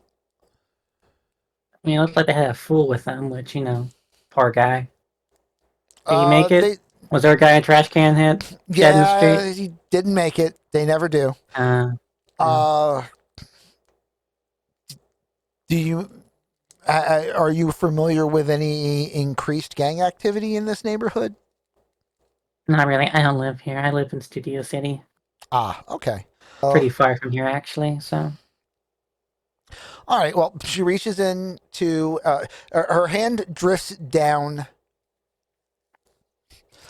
dangerously close to her gun. And... Jubilee, give me a social roll.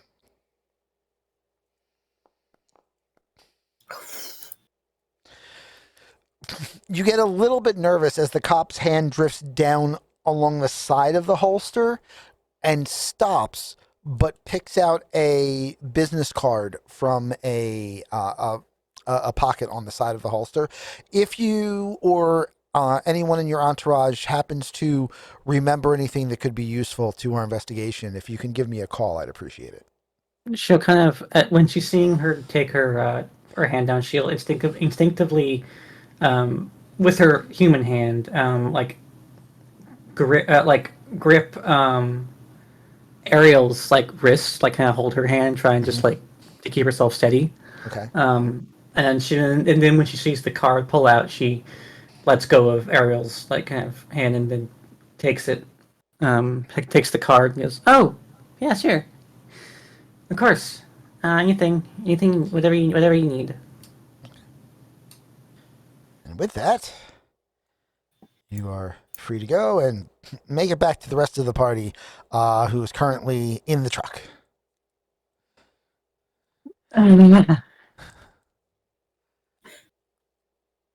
Thorn, second you're within reach, grabs your arm and pulls you into a hug in the back of the truck. Oh, hi. I'll hug back. It's fine. Everything's fine. Fine. Just wanted to know if there was anyone.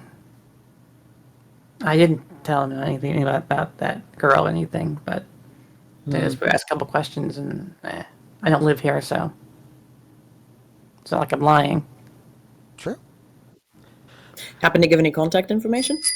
Yeah, I got the detective's card. I kind of showed Thorn the card.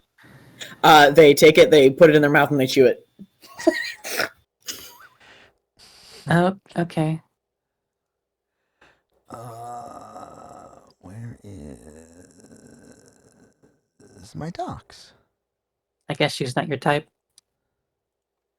No shit. Okay. All right. I, again, don't yet have a map for Nevin's place, so we'll just use the alley.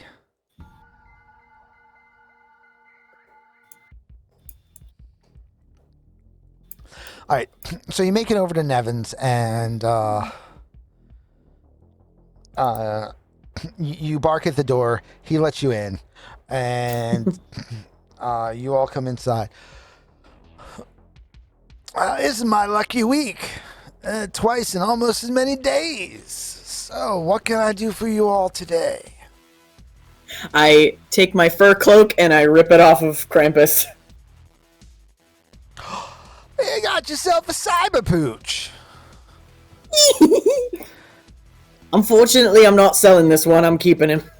Oh no, that makes sense. Those two, I mean, if you wanted to sell it, those are worth a lot of money. But I mean, Also, Robo Puppy.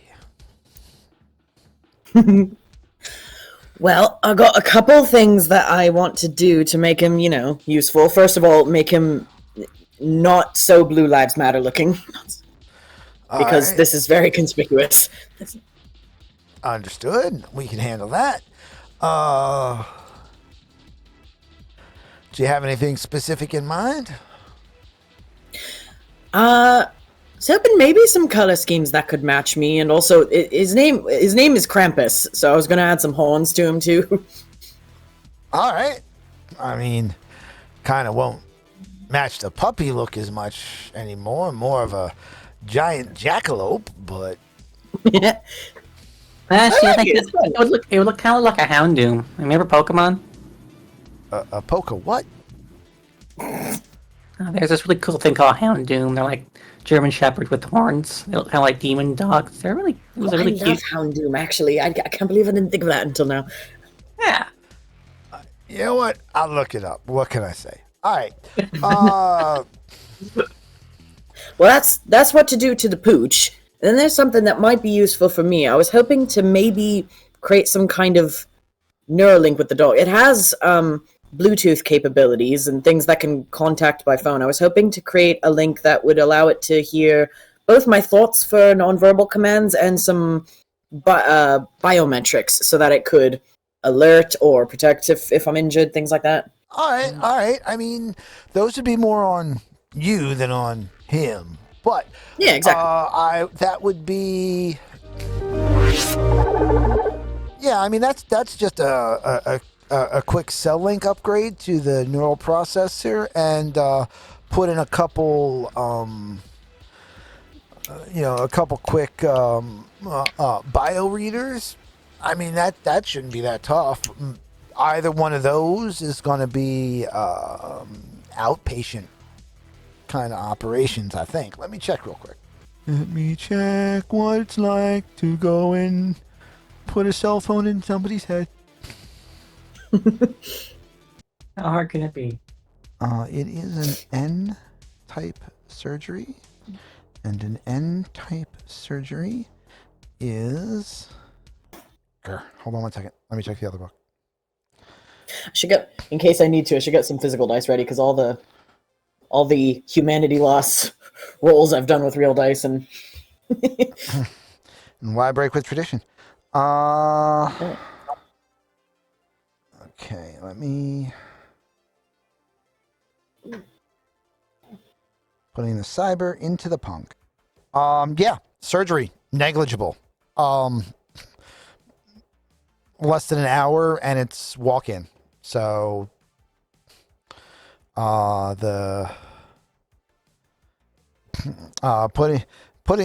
jabbing a cell phone into your brain apparently is very easy.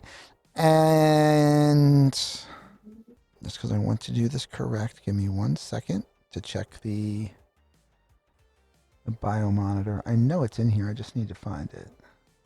Although I'd also just thought of something else hilarious that I'm going to do in a second. Yeah, neither one of those is going to be incredibly difficult. We're looking at about, let's say, 500 eddies. I can get them both done in 35 minutes. Done. All right.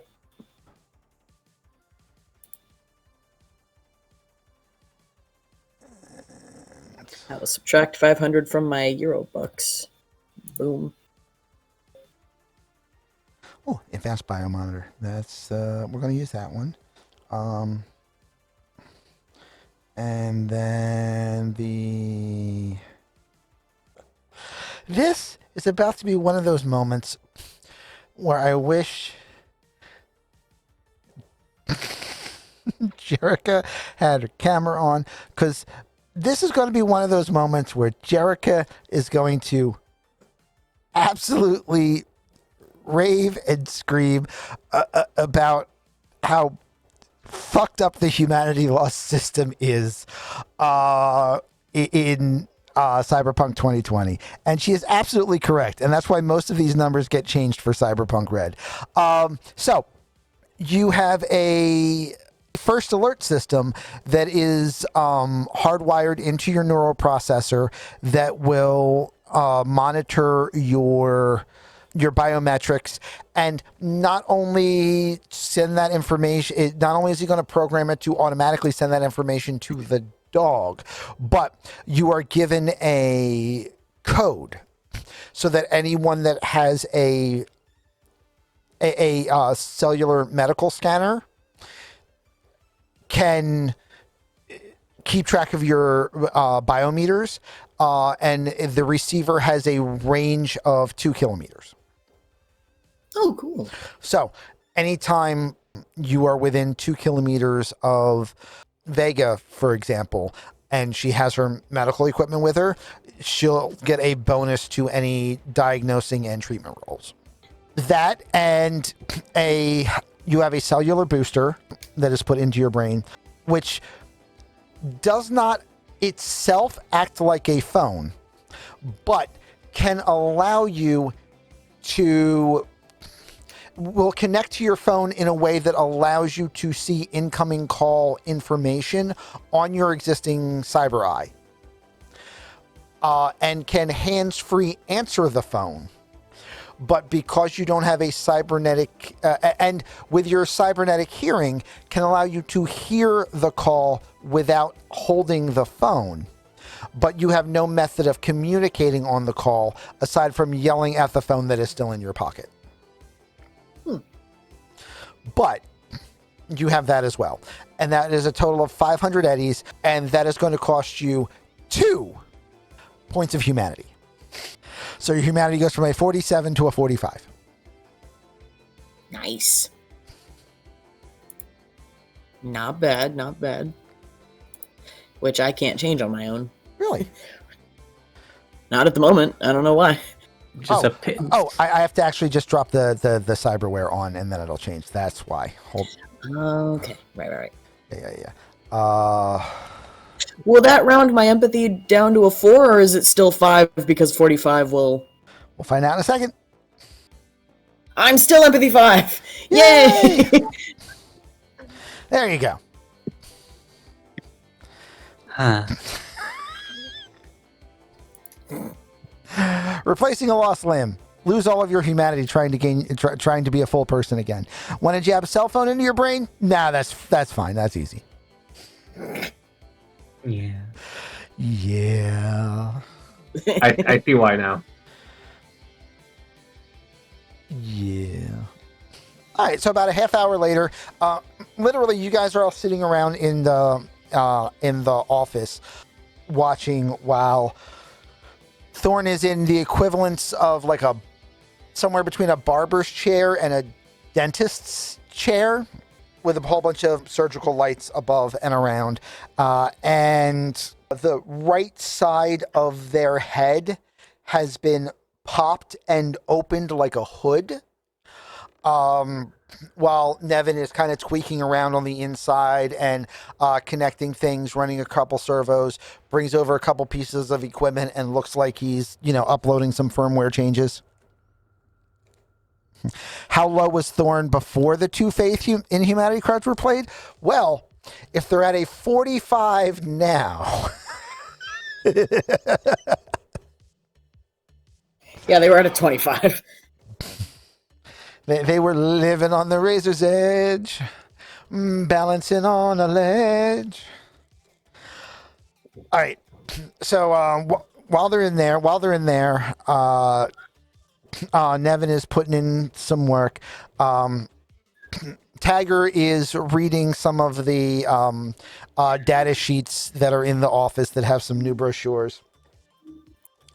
And Tagger walks over to Neon and is like, and just kind of like taps on the shoulder and goes, hey, look at this one. Look at this one. And flips the scream sheet over, and you see an ad for the Mr. Stud Supernaut XXL.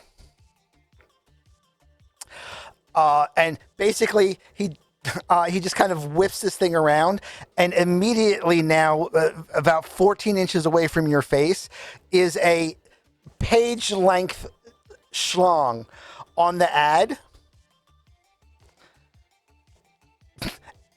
And they just like takes the data sheet and just holds it right below waist level, like it's a digital sporins. And it's like, what you think? Think good look for me? Is it super not? As in, like, is it a dog penis? No, but it is. Okay. That's not Tagger's. It is a human-ish penis, with the exception of the fact that it is slightly like as it goes from the base outward, it's slightly more aubergine shaped, slightly like enlarging and engrossing in size as it gets to about the 3/4 mark, and then tapers back the other way again. If that's what you're into. I mean, it wouldn't be for me getting into it. It would be for getting into other people. I mean, that's true. Is Thorn knocked out, or are they or can they just hear this helplessly? You can hear, where you are, you can't see anything, so you have no visual reference, but you hear everything. You have to imagine it now. As soon as he says it's for getting into other people, Thorn from the other room just shouts, "Tagger, stop waving your cock in people's faces again!" I'm not. I'm waving a picture of the one that I want. It's different. It's a full 14 inches, huh? I can't take the kids anywhere, for fuck's sake. I mean, it costs a little bit more, but when you think about the cost per square inch, it's actually very affordable. Yeah, but don't you like pass out every time you get hard? No, it's cybernetic. It doesn't actually use blood flow. It's hydraulics. I'd be more worried about his poor girlfriend or boyfriend. Or both, friend. Hydraulics. Hey, I mean, if that's what you want, I'm not gonna say no. I mean, I know, like, You're not. No, I mean. Sorry, my mistake. I'm not into that. I mean, Tagger's is, Tagger's special case, or not Tagger, Thorn's a special case.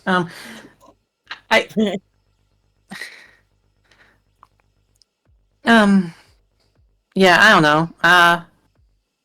If it works for you, it works for you. Because I know a couple of girls who like, get these like super giant tits sometimes, and people are always like, "Oh, you shouldn't do that. It's like you're gonna have back trauma and it's gonna be painful stuff." But it's like, no, just let them do what they want. Like, fuck it.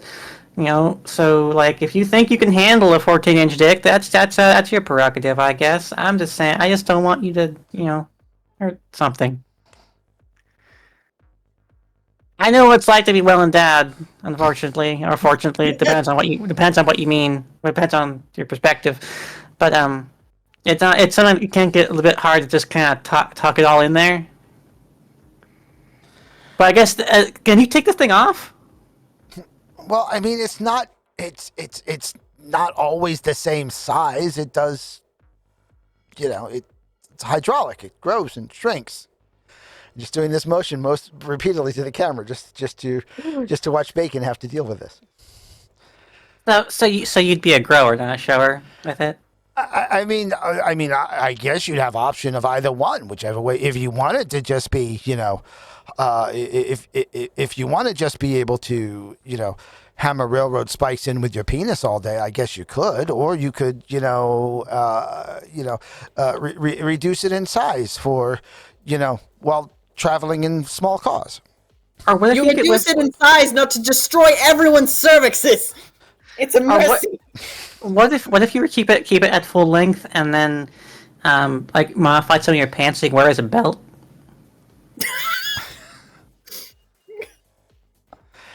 Or just walk down the street casually swinging it.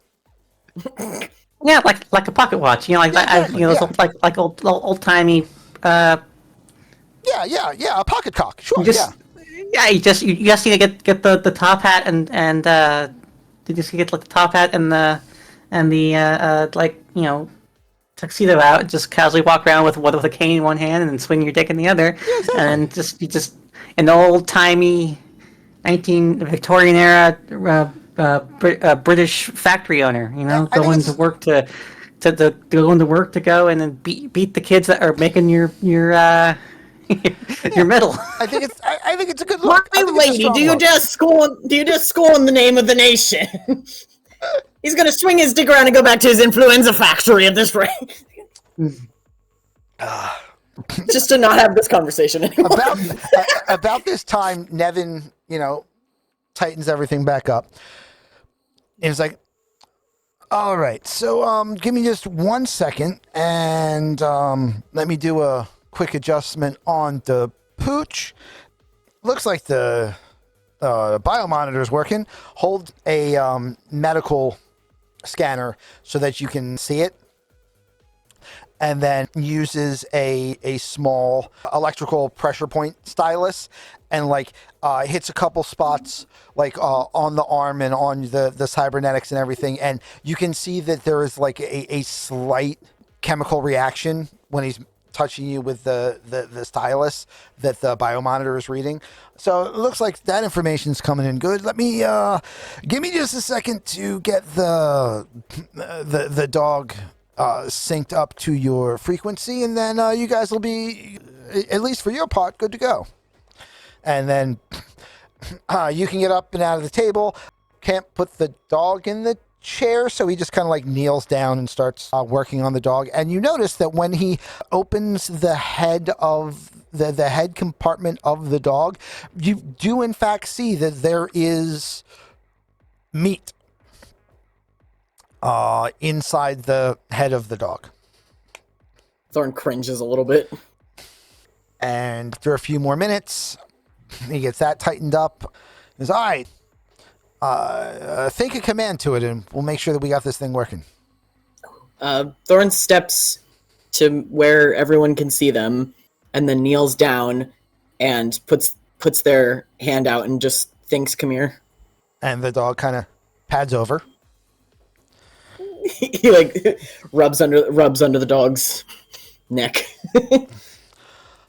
So that I can do now. If you want me to do the horns, that would probably only take about an hour. But as far as the remill on the body components, I need to take some measurements, and then I need to work on the reskins, and that's going to take me a couple days. So when I've got that done, you can bring them back by, and I can do it then. Or if you want me to hold on to them until I've got everything ready, I can store them here and give you a call in 3 or 4 days when I've got everything done. Yeah, he's a little too conspicuous to be bringing around right now, so leaving him with you might be just better. All right, we can do that. Thorn looks to Krampus and then just says, points to the Ripper Dog dude, doesn't say anything aloud, but just thinks to him, he's friendly. Listen to anything he asks you to do to work on you, all right? And then he just kind of pads over that way. Do you guys have CSC solution, or you want me to order you some? What's that? That's what you need to keep the brain lubricated. Oh. I don't have No, I don't have anything like that. All right. It's $100 per refill, and if you want to keep them healthy, which you probably do, you're going to want to change it once a week. You can get by on 2 and they're okay. If you go 3, they're not going to be happy or healthy. And if you go 4, you're risking brain damage. But if you want to make sure he's well taken care of, every week, every 2 weeks, that's going to be best. and the solution is to change out the solution. It's a process that takes about 10 minutes, and it's 100 euros per refill. Right. Yeah, definitely order a couple ahead of time, and then maybe when I come to pick them up, you could show me how to do the refill. Yeah. All right. Yeah, that's not a problem. We can take care of that. Thanks. I have a couple that are old because they're just here in case I need them for anything. So I at least know I've got that, but I'll also put in an order for some new stuff, and that way I can make sure that you've got. So first I'll check his levels, see how he's doing, see how recently it was done. If we need to change it before you come back, I'll do one out of what I've got in stock. If not, when you come back, we'll do it with the new stuff so I can show you how it works. All right. He's gonna give Krampus some like scritches into the wiring on his neck and just be like, "We'll see you later." You know, because dogs aren't like cars. You can't just like check the oil dipstick and just pull it out and see what the levels at. It's a little bit more I look technical. at. I kind of you hear your Neon kind of snicker at that. All right. And with that, the group minus Krampus is ready to go. As we're walking away, Neon just sort of leans into Thorn, just goes, "So you need me to use my dipstick, check your oil levels?" Can you relax? Right, we ready to go on a mission tonight? I mean, unless you guys got anything else you want to do. I'm done. Well, keep in mind, if you do it tonight, you're all currently at 1 wound level.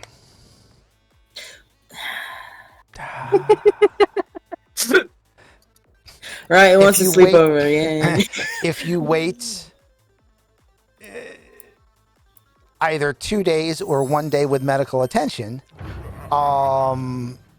you will all be at less injured, or you will all be at not injured, and you'll be able to do it then. I'm spending some potions. I'm playing support. Yeah, fuck it, I'll play a potion too, just to. All right. Who'd you play a potion on, Morgoth? I'll just play 4 of them. Yeah, he's just thrown out. Yeah, so if you guys throw 5 potions, then you can go and do that run tonight instead. And then 5 for Taggart, right? Well, I mean, Taggart doesn't matter because he's not going to be coming with you on the job. So, All right. so that matters far less. So 4 or 5 of them then. Yeah. I mean, would Ariel come with us on the job, or would it just be the 4 of us? I mean, probably just the 4 of you. If you want Ariel to come with you as a little bit of netware backup, you can, but it's certainly not. I don't want to bring Ariel. I think Neon would Probably. Not want to have Ariel there just because she's like the youngest member and doesn't want to get hurt anything in major or anything. All right. So, X1. Yes. You have a chip. Mm. I'm going to assume that during the last hour where you've been waiting patiently, you probably slotted the chip and took a look at the information on it. Yeah. The information on it was blueprints for a chopper shop, a bike shop. You have information about the lot that it's in, which is a fenced off. The building is inside of a fenced off lot. There's half a dozen cars in that lot itself, which are in various states of usable, not usable. Like any decent, self-respecting garage. There is also the inside of the building itself, which can be entered either through a main bay garage bay doors to the front, or through a window in the back that is in the manager's office. Okay. Other than Not a lot of entrance. Yeah, other than that, not a lot of entrances. However, you are pretty sure that the security systems for the place are minimal. It should be pretty easy for you to get in and crack their electronic system. You don't even see any information that would suggest you need any hacking or net architecture to do it. Okay. There is one automated turret inside the building, but it doesn't use lethal ammunition. It fires tasing darts. Okay. And if the turret fires, it immediately calls the NCPD. So the tricky thing would be either getting in around the turret or disabling the turret when you're inside before the turret has a chance to see you. Got it. Okay.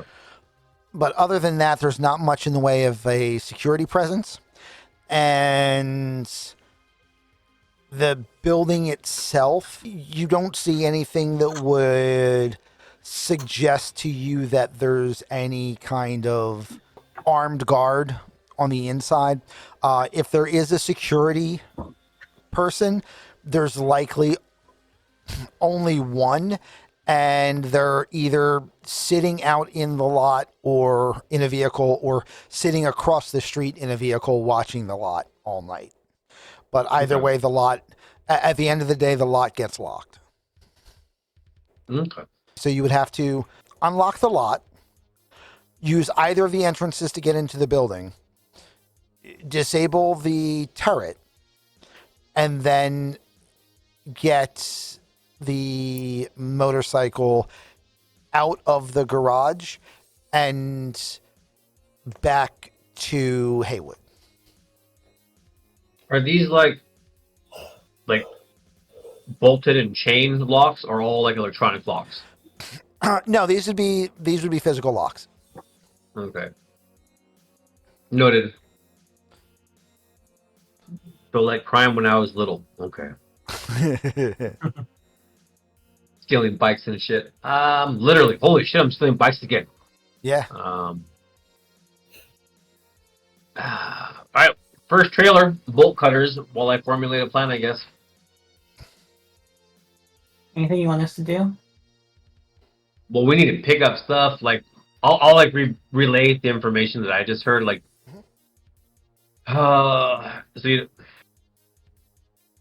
what else will we need, though? We could buy some bolt cutters from Neil before we leave, just real quick. Yeah, I mean, we might have to. Sure, he's probably got a pair. Or, I mean, it's an actual shop, right? We could go in there to the guys and customers. Thorn wants a bike. We could go shopping or fixing a bike, yeah? You could scope the place out during the day as potential buyers. Yeah. I would love to do that. And I mean, we come across vehicles and bikes all the time anyway. We'll find a broken one soon. What do you think, team? Scope it out? I wouldn't mind that. I mean, I've been here for a year, and any fixer that talks to each other knows I've been looking for a bike. So it would actually be quite reasonable for me to be going in looking for one. Yeah. I can hang on you with some like arm candy and help you navigate whatever. But blushes at the word arm candy. I can tell them that you asked for no pickles on your bike, you know? Nice. And we just came across a lot of cash, and cash talks. It So does. we'll look like actual potential buyers. Mm-hmm. Very much. Speaking so. of, how do we want to split that up real quick? I mean, especially if someone with one of it, someone's maybe a fan of us. Yeah. That's I like to get open I up actually first. wanted to go get the cut from Grim, so we had a final amount. And to The amount that you get from Grim is 8,100. Jesus Christ. I know. Oh! Is there anything like a bug or a virus that I can take and physically leave that location when we're there as potential buyers to make it easier to hack from the outside? Or shit, something on the inside to help open the window or doors, anything like that. If it doesn't exist, I can think of something else. It does, but you don't have one currently. It's a kind of drone. Got it. For the future, then. Keeping in mind, part of it's on the chip, and part of it's cold hard eddies, and your math's off. Yeah, the math ain't mathin'. I'm not surprised about that. I bet. Up as in over or under?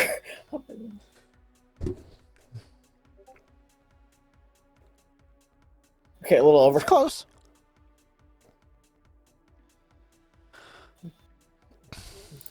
But yeah, I'm seeing that as a fairly nice split. Okay. I'll add that. Do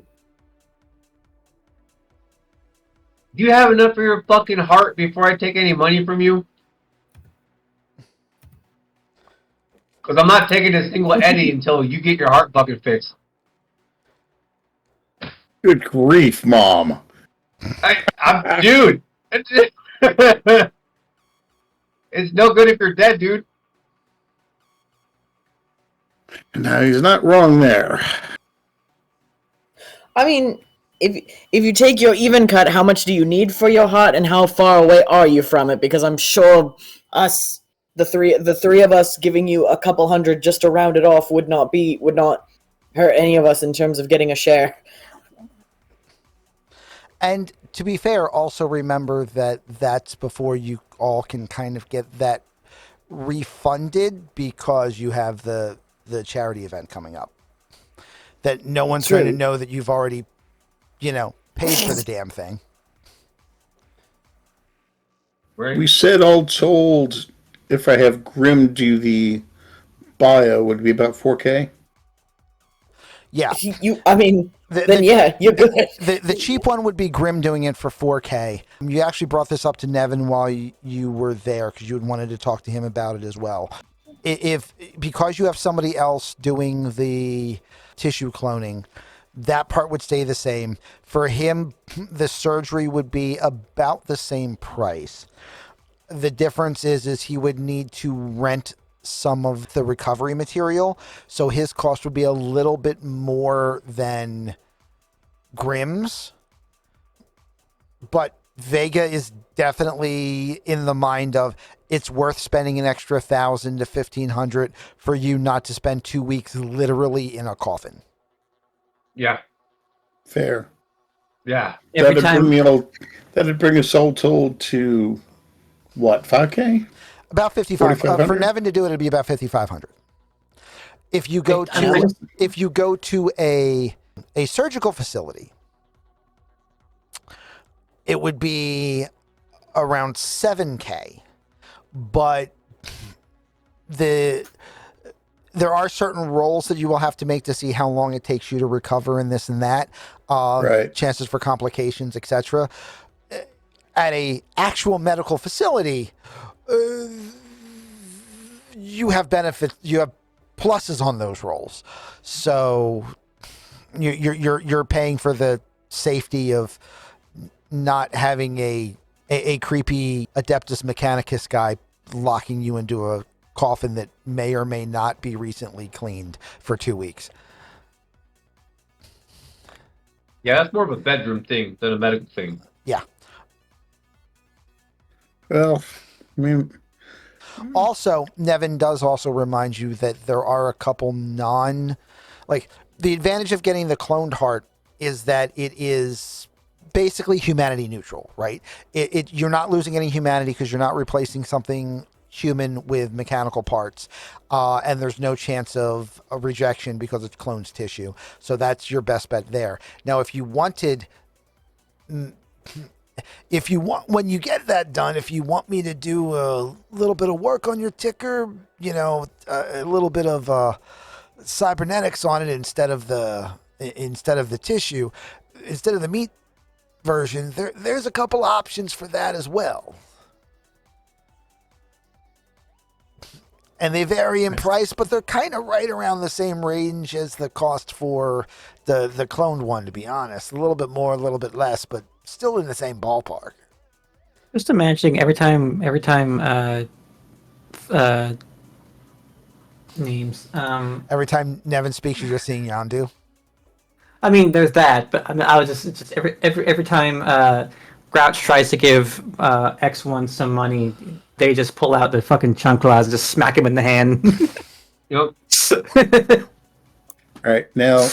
Also, to make sure that we get our ethnicity check in correctly, every time that he mentions, saving €1,000 and having Grim do it, you see Vega just be like,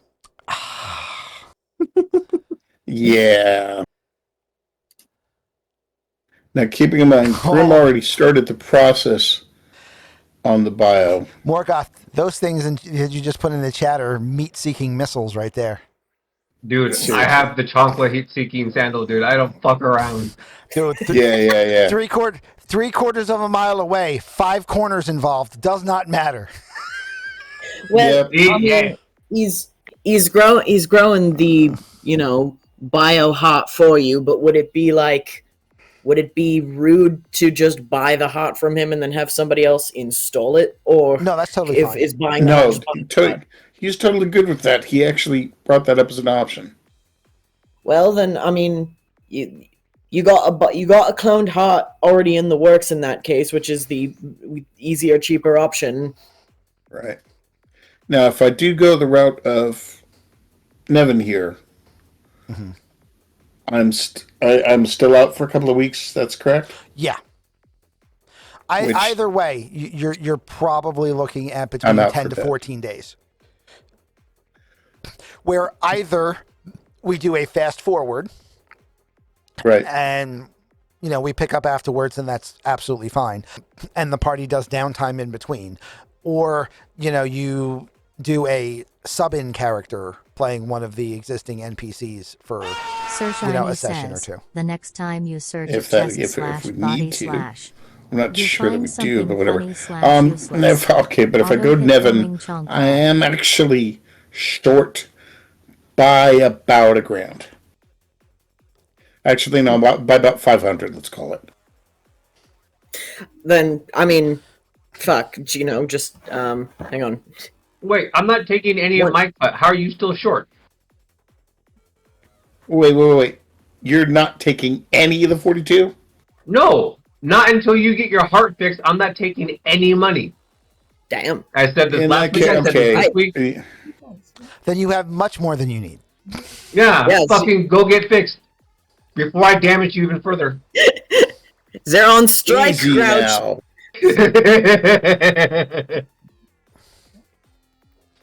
Steady on. I mean, goddamn. Fam, though, right? Dude, tough love. The toughest. The most brutal of love. No. I get enough of that for the wife. Thank you. Dude, That if she said- found out that you've been like skipping on this, she'd beat your ass harder than I would. Just to say. Vega. Vega wins. Yeah, okay, we go that route. I definitely have enough to go the Nevin route. And then... Now go to the hospital. Think of the charity show with footage from you in the hospital bed. With the people and make a big show of it, dude. That's how you get money. you know what? Thorn's ears silently pin at the mental hospital. But they don't say anything. The issue with doing it in an actual clinic is, in that case, you absolutely can't do it until after you do the show. Otherwise, it'd be kind of public. Whereas if you do it at Nevin's, you could do the replacement before the show, and he'd keep quiet about it. Ooh. Yeah. I guess that's your call, then. There is something else. We said it was about 5K, right? All told, if I go the Nevin route? Yeah. Yeah, if I do that, so in between what I have left and what Ekisuno, my cousin, is absolutely refusing. Deuce, I got a private one for you. Can you just have a second? Yeah. Oh. Meanwhile,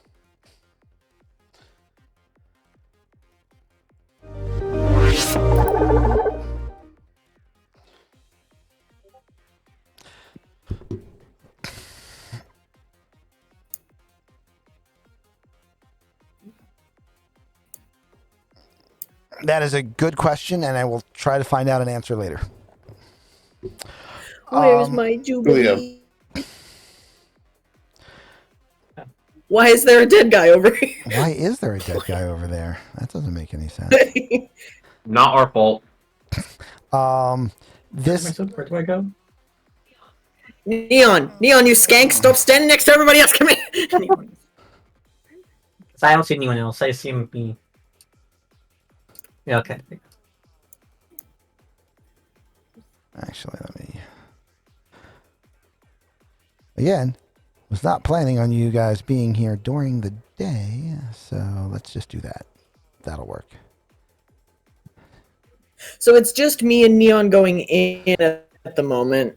Unless as X1 and Grouch, are you guys like coming into the actual place with me, or are you scouting around outside, or like what you doing? Well, he's driving the truck with the trailer, so he's going to need to know where to pull up and whatnot, right? Mm-hmm. I mean, yeah. So And maybe yeah, y'all I'll are doing come in scout 'cause I work want to know where outside the and computers scout are and inside. everything, yeah. Besides, although I'm not typically a bike driver, although I can, I still appreciate a good ride.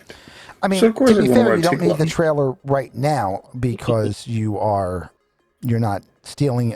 I assume you're not stealing it in broad daylight. You're just, No, scanning we're the not shop. that crazy. Okay, I am. And if the opportunity arises, I will take it. Okay.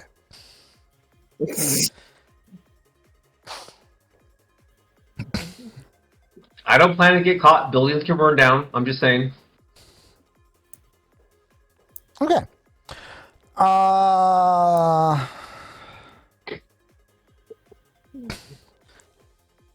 As you come in to the shop, you will notice that they have a few vehicles outside that mostly look like tow vehicles and employee vehicles. This is specifically a bike shop, so there's not a whole lot of vehicles out front, but there is basically about a dozen bikes in a front showroom,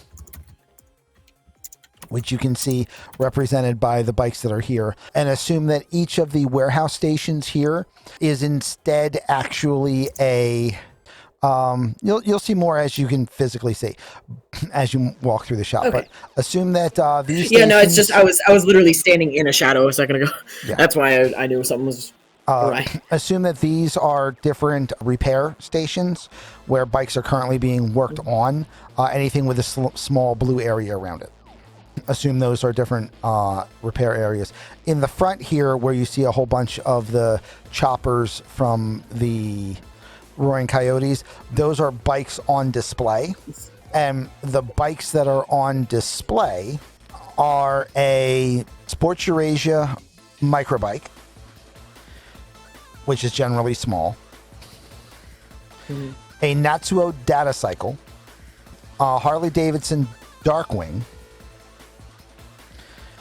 a Harley Davidson Blue Knight, an Apache Cyberbike.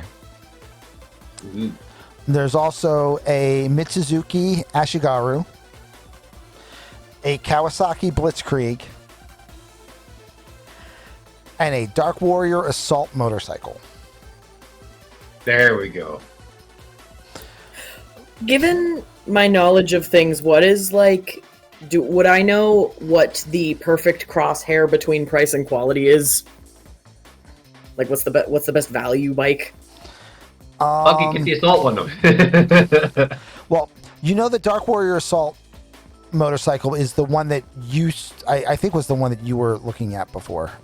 If I have that wrong, let me know. It actually might be, honestly. Yeah. On this station here, on this station back here, towards the back, you'll be able to see it as you come through. You see the Sidewinder. So that is on a workbench back this way. As far as the best value bike for the money, is probably a Kawasaki Blitzkrieg. And new they're about 15 grand. It is basically like the cheapest of the top end bikes. If you wanted a good bike for a reasonable price, you're actually looking at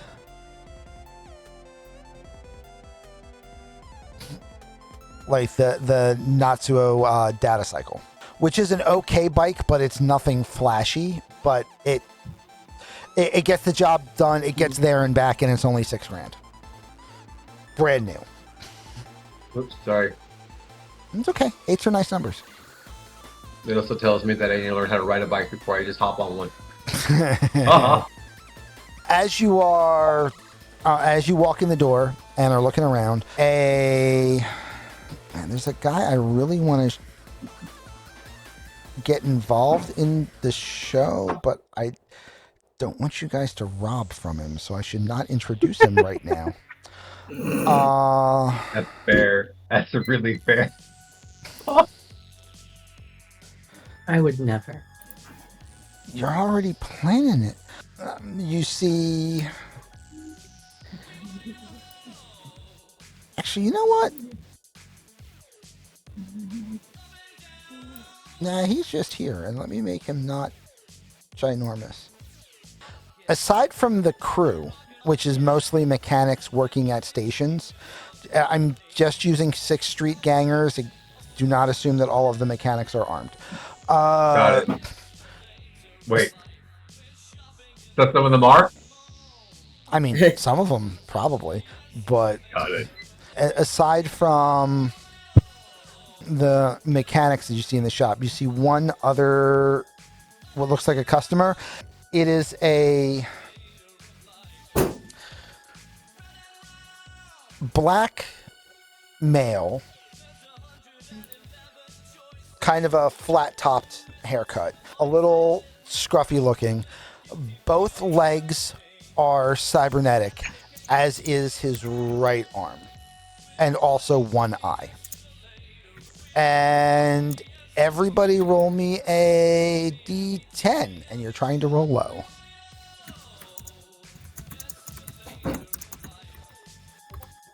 Also, question in the DMs. Yep. While I'm rolling that. Do.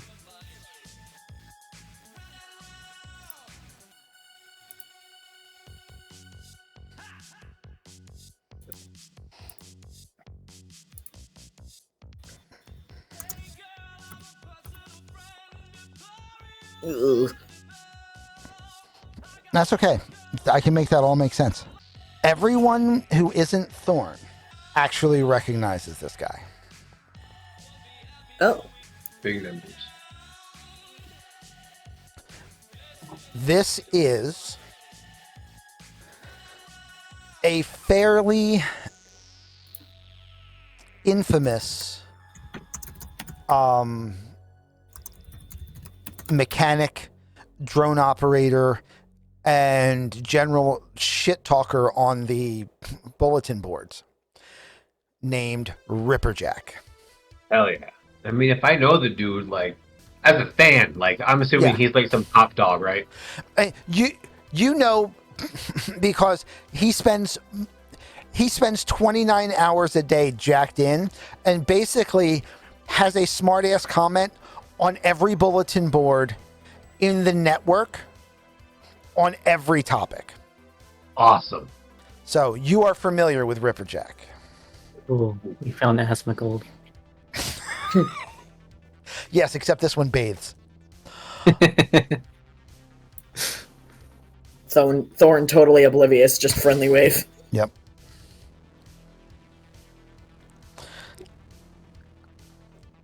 As your group walks in, Everyone feel free to give me a... I don't want to take a drink, so I'm not going to say empathy. I'm instead going to say... human perception roll.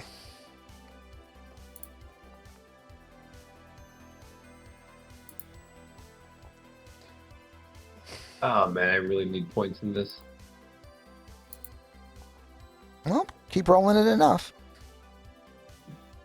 As your group comes in the door, Thorn, Neon, and Morgoth, see, he kind of looks to the door, and his eye narrows a little bit, and he smirks a little bit, and then goes back to talking to the mechanic that he's talking to. That guy's awesome. Meanwhile, a tech walks up to the group of you and just says, "Hey, welcome to the shop. What can I help you guys with today?" Hello. I just came into a little bit of something right now, and I was wondering if I could peruse some bikes and see what's maybe in my price range, or at least something I might be able to buy soon. All right. Well, I am locking my arm around Thorns, and there's nice. Wrap my tail around her waist. hanging on. Well, we got a bunch here in the showroom. Also, if there's something else that you want, we can. We've got a bit of a network set up. We can try to find a used, or we can get something delivered new. Were you looking for something previously owned, or did you want something right off the showroom floor? I mean, I'd be willing to look at both. The bike I had back home was a Kundalini Shiva. Do you have anything like that, or that exact brand? I don't know if that would set off any knowledge in Grouch. Dropping the name, but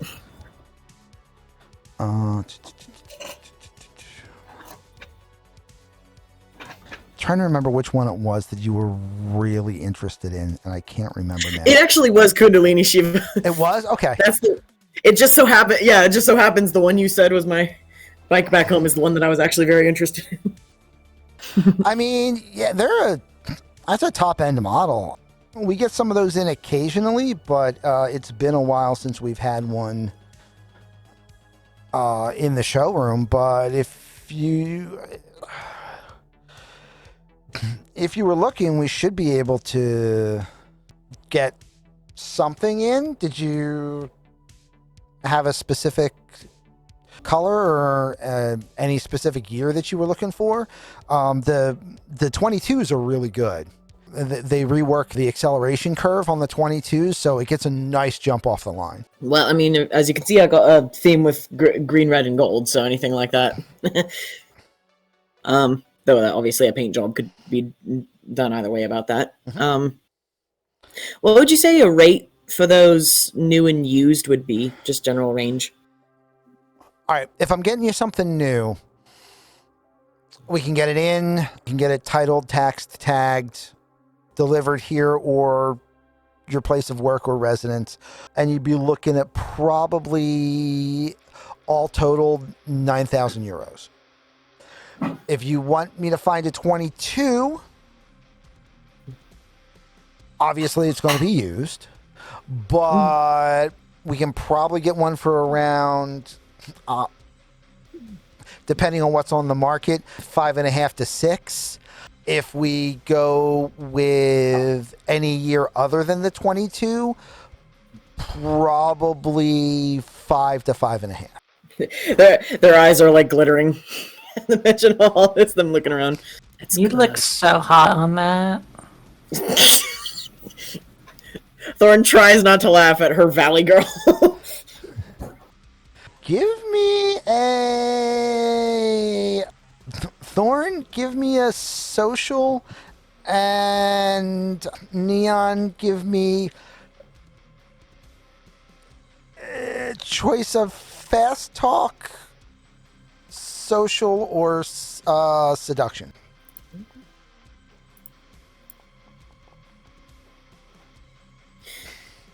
Of course, it's a seduction roll.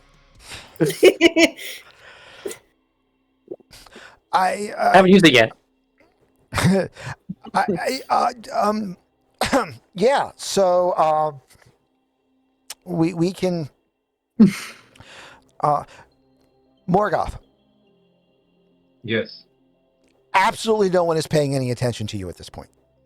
Wonderful. Because the rogue has reversed stealth. The rocker has reversed stealth to yet again. So Awesome. give The me stare my tits, not the hacker. yes. Give me a awareness notice roll, please, sir. Are you- Because the bard's gonna bard. Yep. Nope. Okay.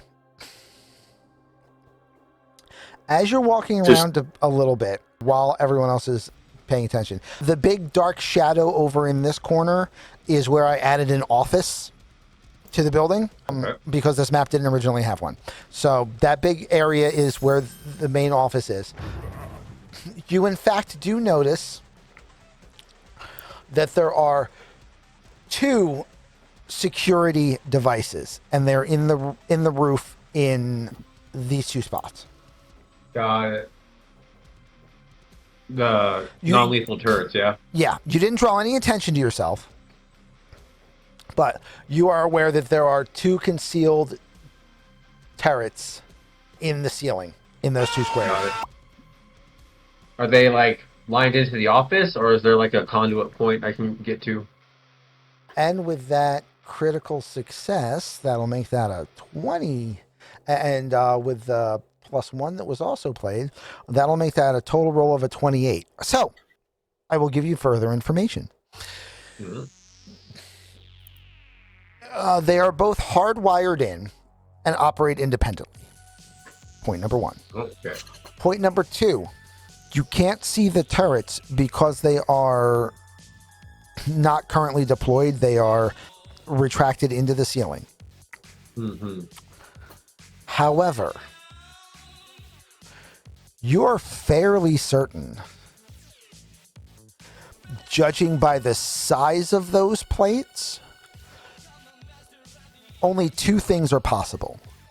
The first is they wanted people to think they had live fire turrets and not non-lethal turrets, because the armor plates, the plates to hold the turrets are larger for those types.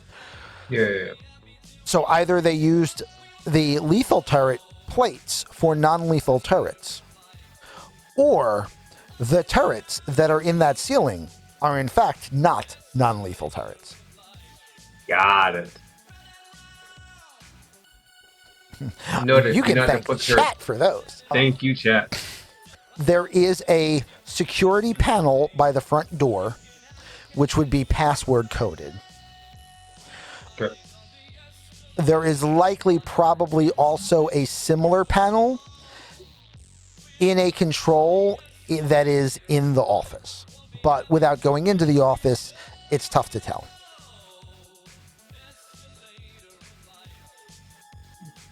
Okay.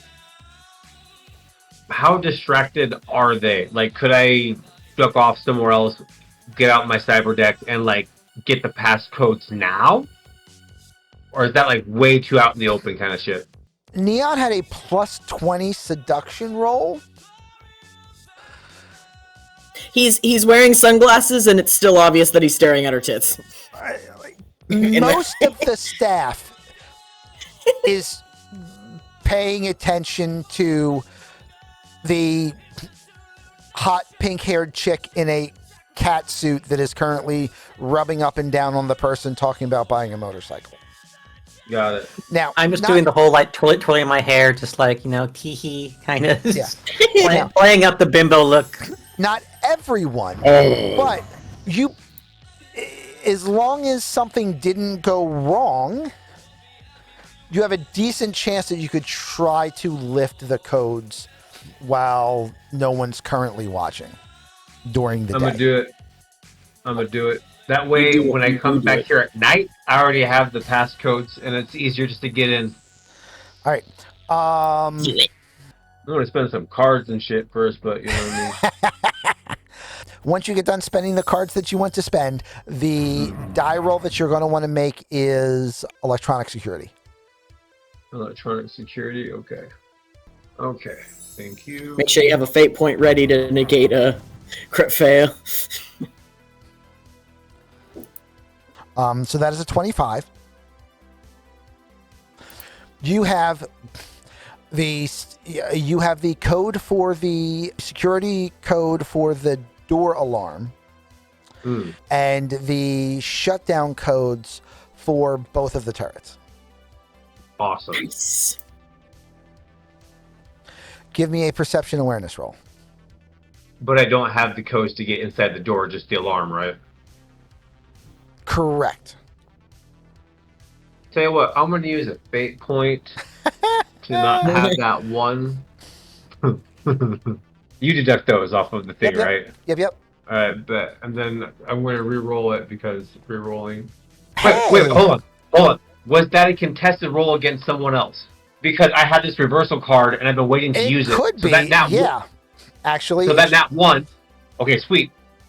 All right, so in fact, we're going to give you back that fate point. Thank you. Shit, this card will come in handy maybe. And that one. Should I just play the dice swap card now? Yeah. I impose a fumble on somebody because I noticed that they're looking too closely at Jenny's Neon's tits. So I give them a backwards glare, and they just look down like, "Oh yes, this floor is made of floor." So your 1 becomes an 8, and their 8 becomes a 1. Awesome. Nice. And I will now roll on my critical fumble table. Okay. Scary dog.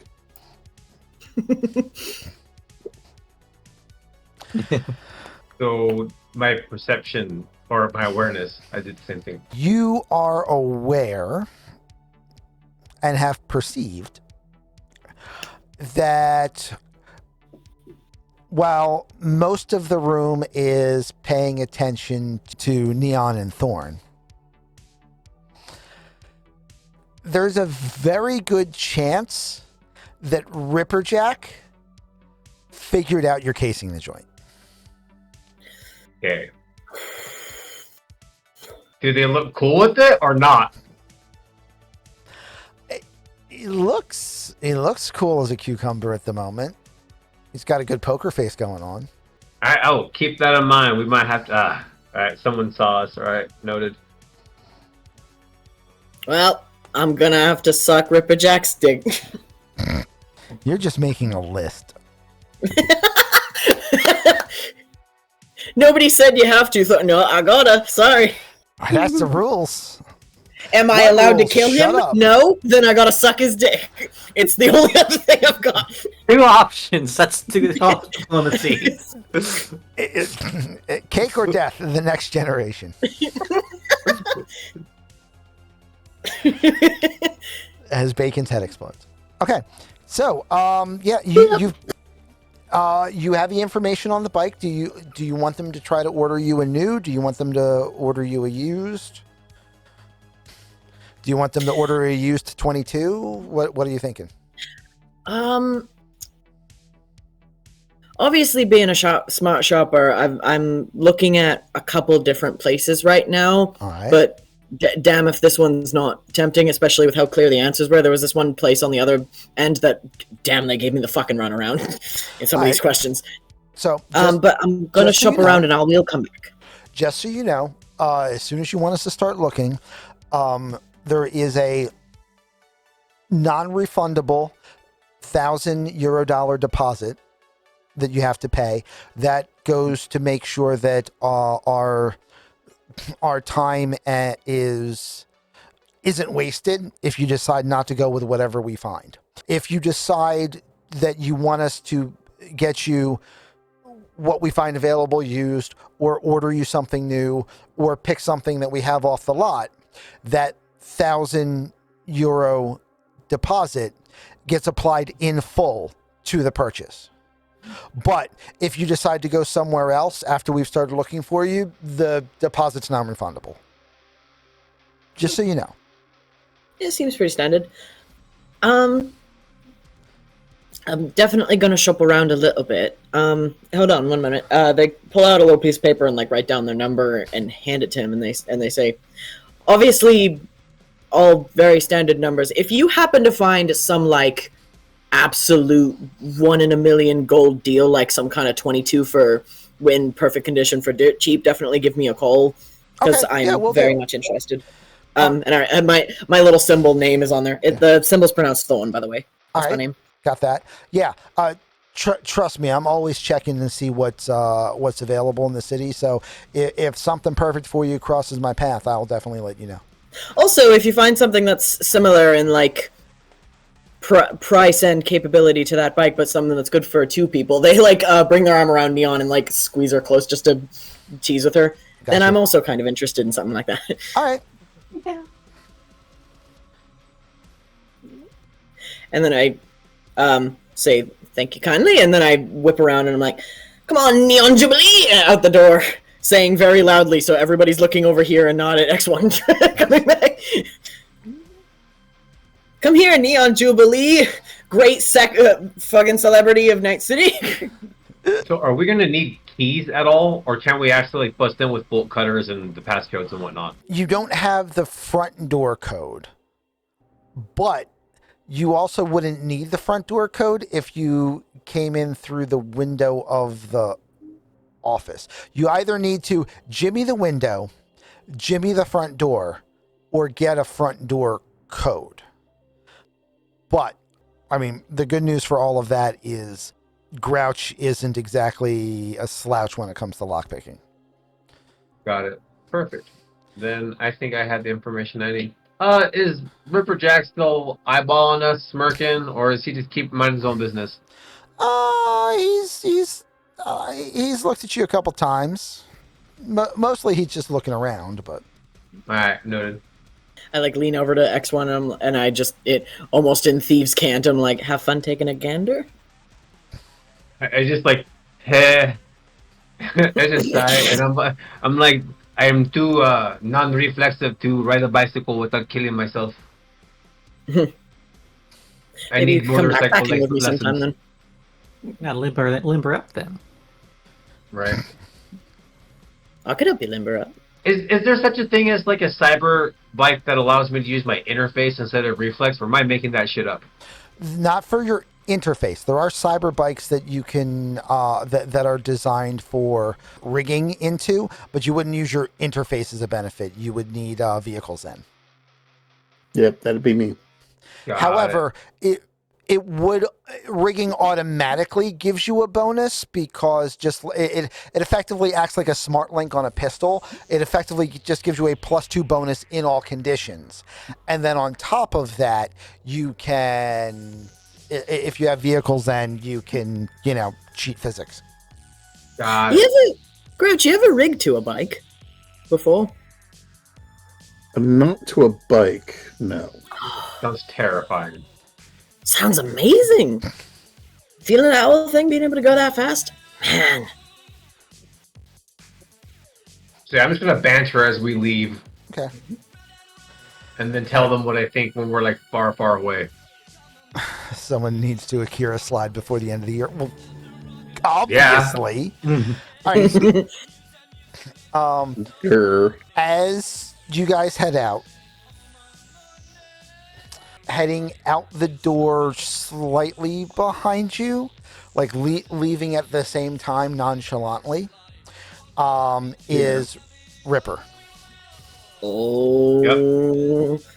Maybe he's a fan. We'll find out here in a second.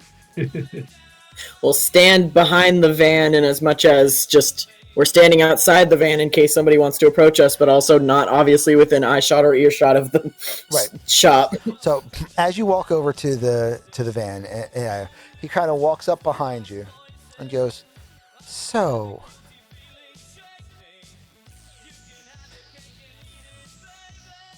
I have a memory that is really good for faces. And I have a feeling I would probably remember a local celebrity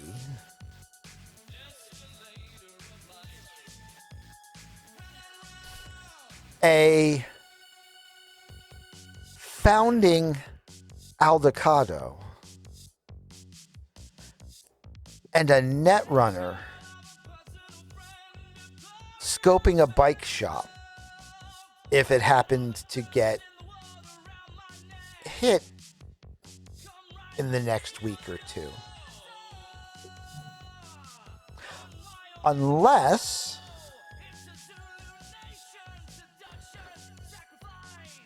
because my memory does have one major problem, which is when I drink heavy. It's expensive to drink heavy. But if I were to drink heavy tonight, I probably, most likely, wouldn't remember anything that happened today. You know, funny, I saw you on the other side of the bike shop and I was gonna ask you for a drink, but I'm guessing it was under very different pretenses than what you're suggesting right now. Bucket, let's I mean, drink. they're both negotiable. Bucket, let's drink. I don't think I should be drinking. Oh, Well, I gotta go under the knife soon. get him a Shirley Temple. Oh, it's Hiya! it's fine. You're going to die on the operating table either way. So, Oh, God. what's the worst that can happen? Literally, he has to. They have to remove his heart. He has to be dead for 30 seconds. Yeah. That's how I mean, the that is operation fair works point. when it's successful. Yeah. All right, and with that, Now, here's the thing. yeah, This is the Ripper. uh-huh. Now, what's this about? Founding member Uh-oh. of the Aldecados? I mean, you're an Aldecado, and as old as you are, you know they didn't grandfather you in, Pops. Hey, when they say that he's Aldecado, is my family anything into Aldecados? My background? You are familiar with the Aldecados, but the Aldecados are in fact a very, very large nomad family. I'm just saying because I also have a nomad connection. Does that connection have any sort of issues with the Aldecados? The connection that you have with them, the nomad connection you have, does not specifically have beef with the Aldecados. Okay, just making sure. Yeah, they're in Fuck, fact, would I know? Would they're I know who the pretty Aldecados beefy. is? Would I know anything about them? What you know about the Aldecados is there are what are called the 7 Great Nations, which is how nomads in the Americas are broken up. And it's basically 6 nations, which are just giant families that all have a same nomadic name. And then the 7th one, which is called Snake Nation, is basically a composite of all of the nomad families that aren't in the top 6 all collectively vote together. So there are effectively anything that would affect all nomads, there are 7 votes. The Aldecados are the largest nomad family in the Americas, and arguably, and it is argued, it's again a very Budweiser versus Yingling thing, argued to be the oldest nomad family. The argument is, technically, they were founded before the term nomad family existed. And then after a family became the first nomad family and took a family name, Juan Aldecado and the people that traveled with Juan Aldecado, who collectively were known as Aldecados for the last 8 years, went, oh, we should do that too, will become the Aldecados. So they are first or second, depending on who you ask. And if you ask an Aldecado, they're going to say they were first.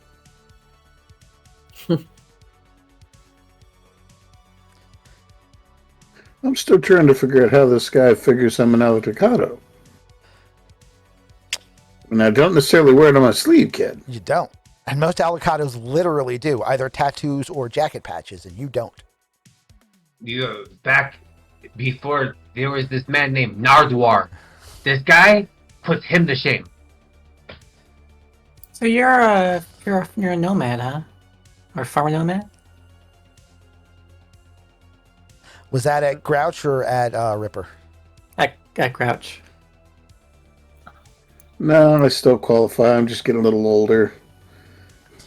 Probably doesn't move around that much anymore. I mean, No, I could that's tell nice. you were a nomad just by looking at you. I didn't realize you were a fucking aldecado. Yeah, wow. I bought out a few years ago, but I still do the do for the family. I mean, it's my fam, you know? Of course. No, I understand. I mean, after I left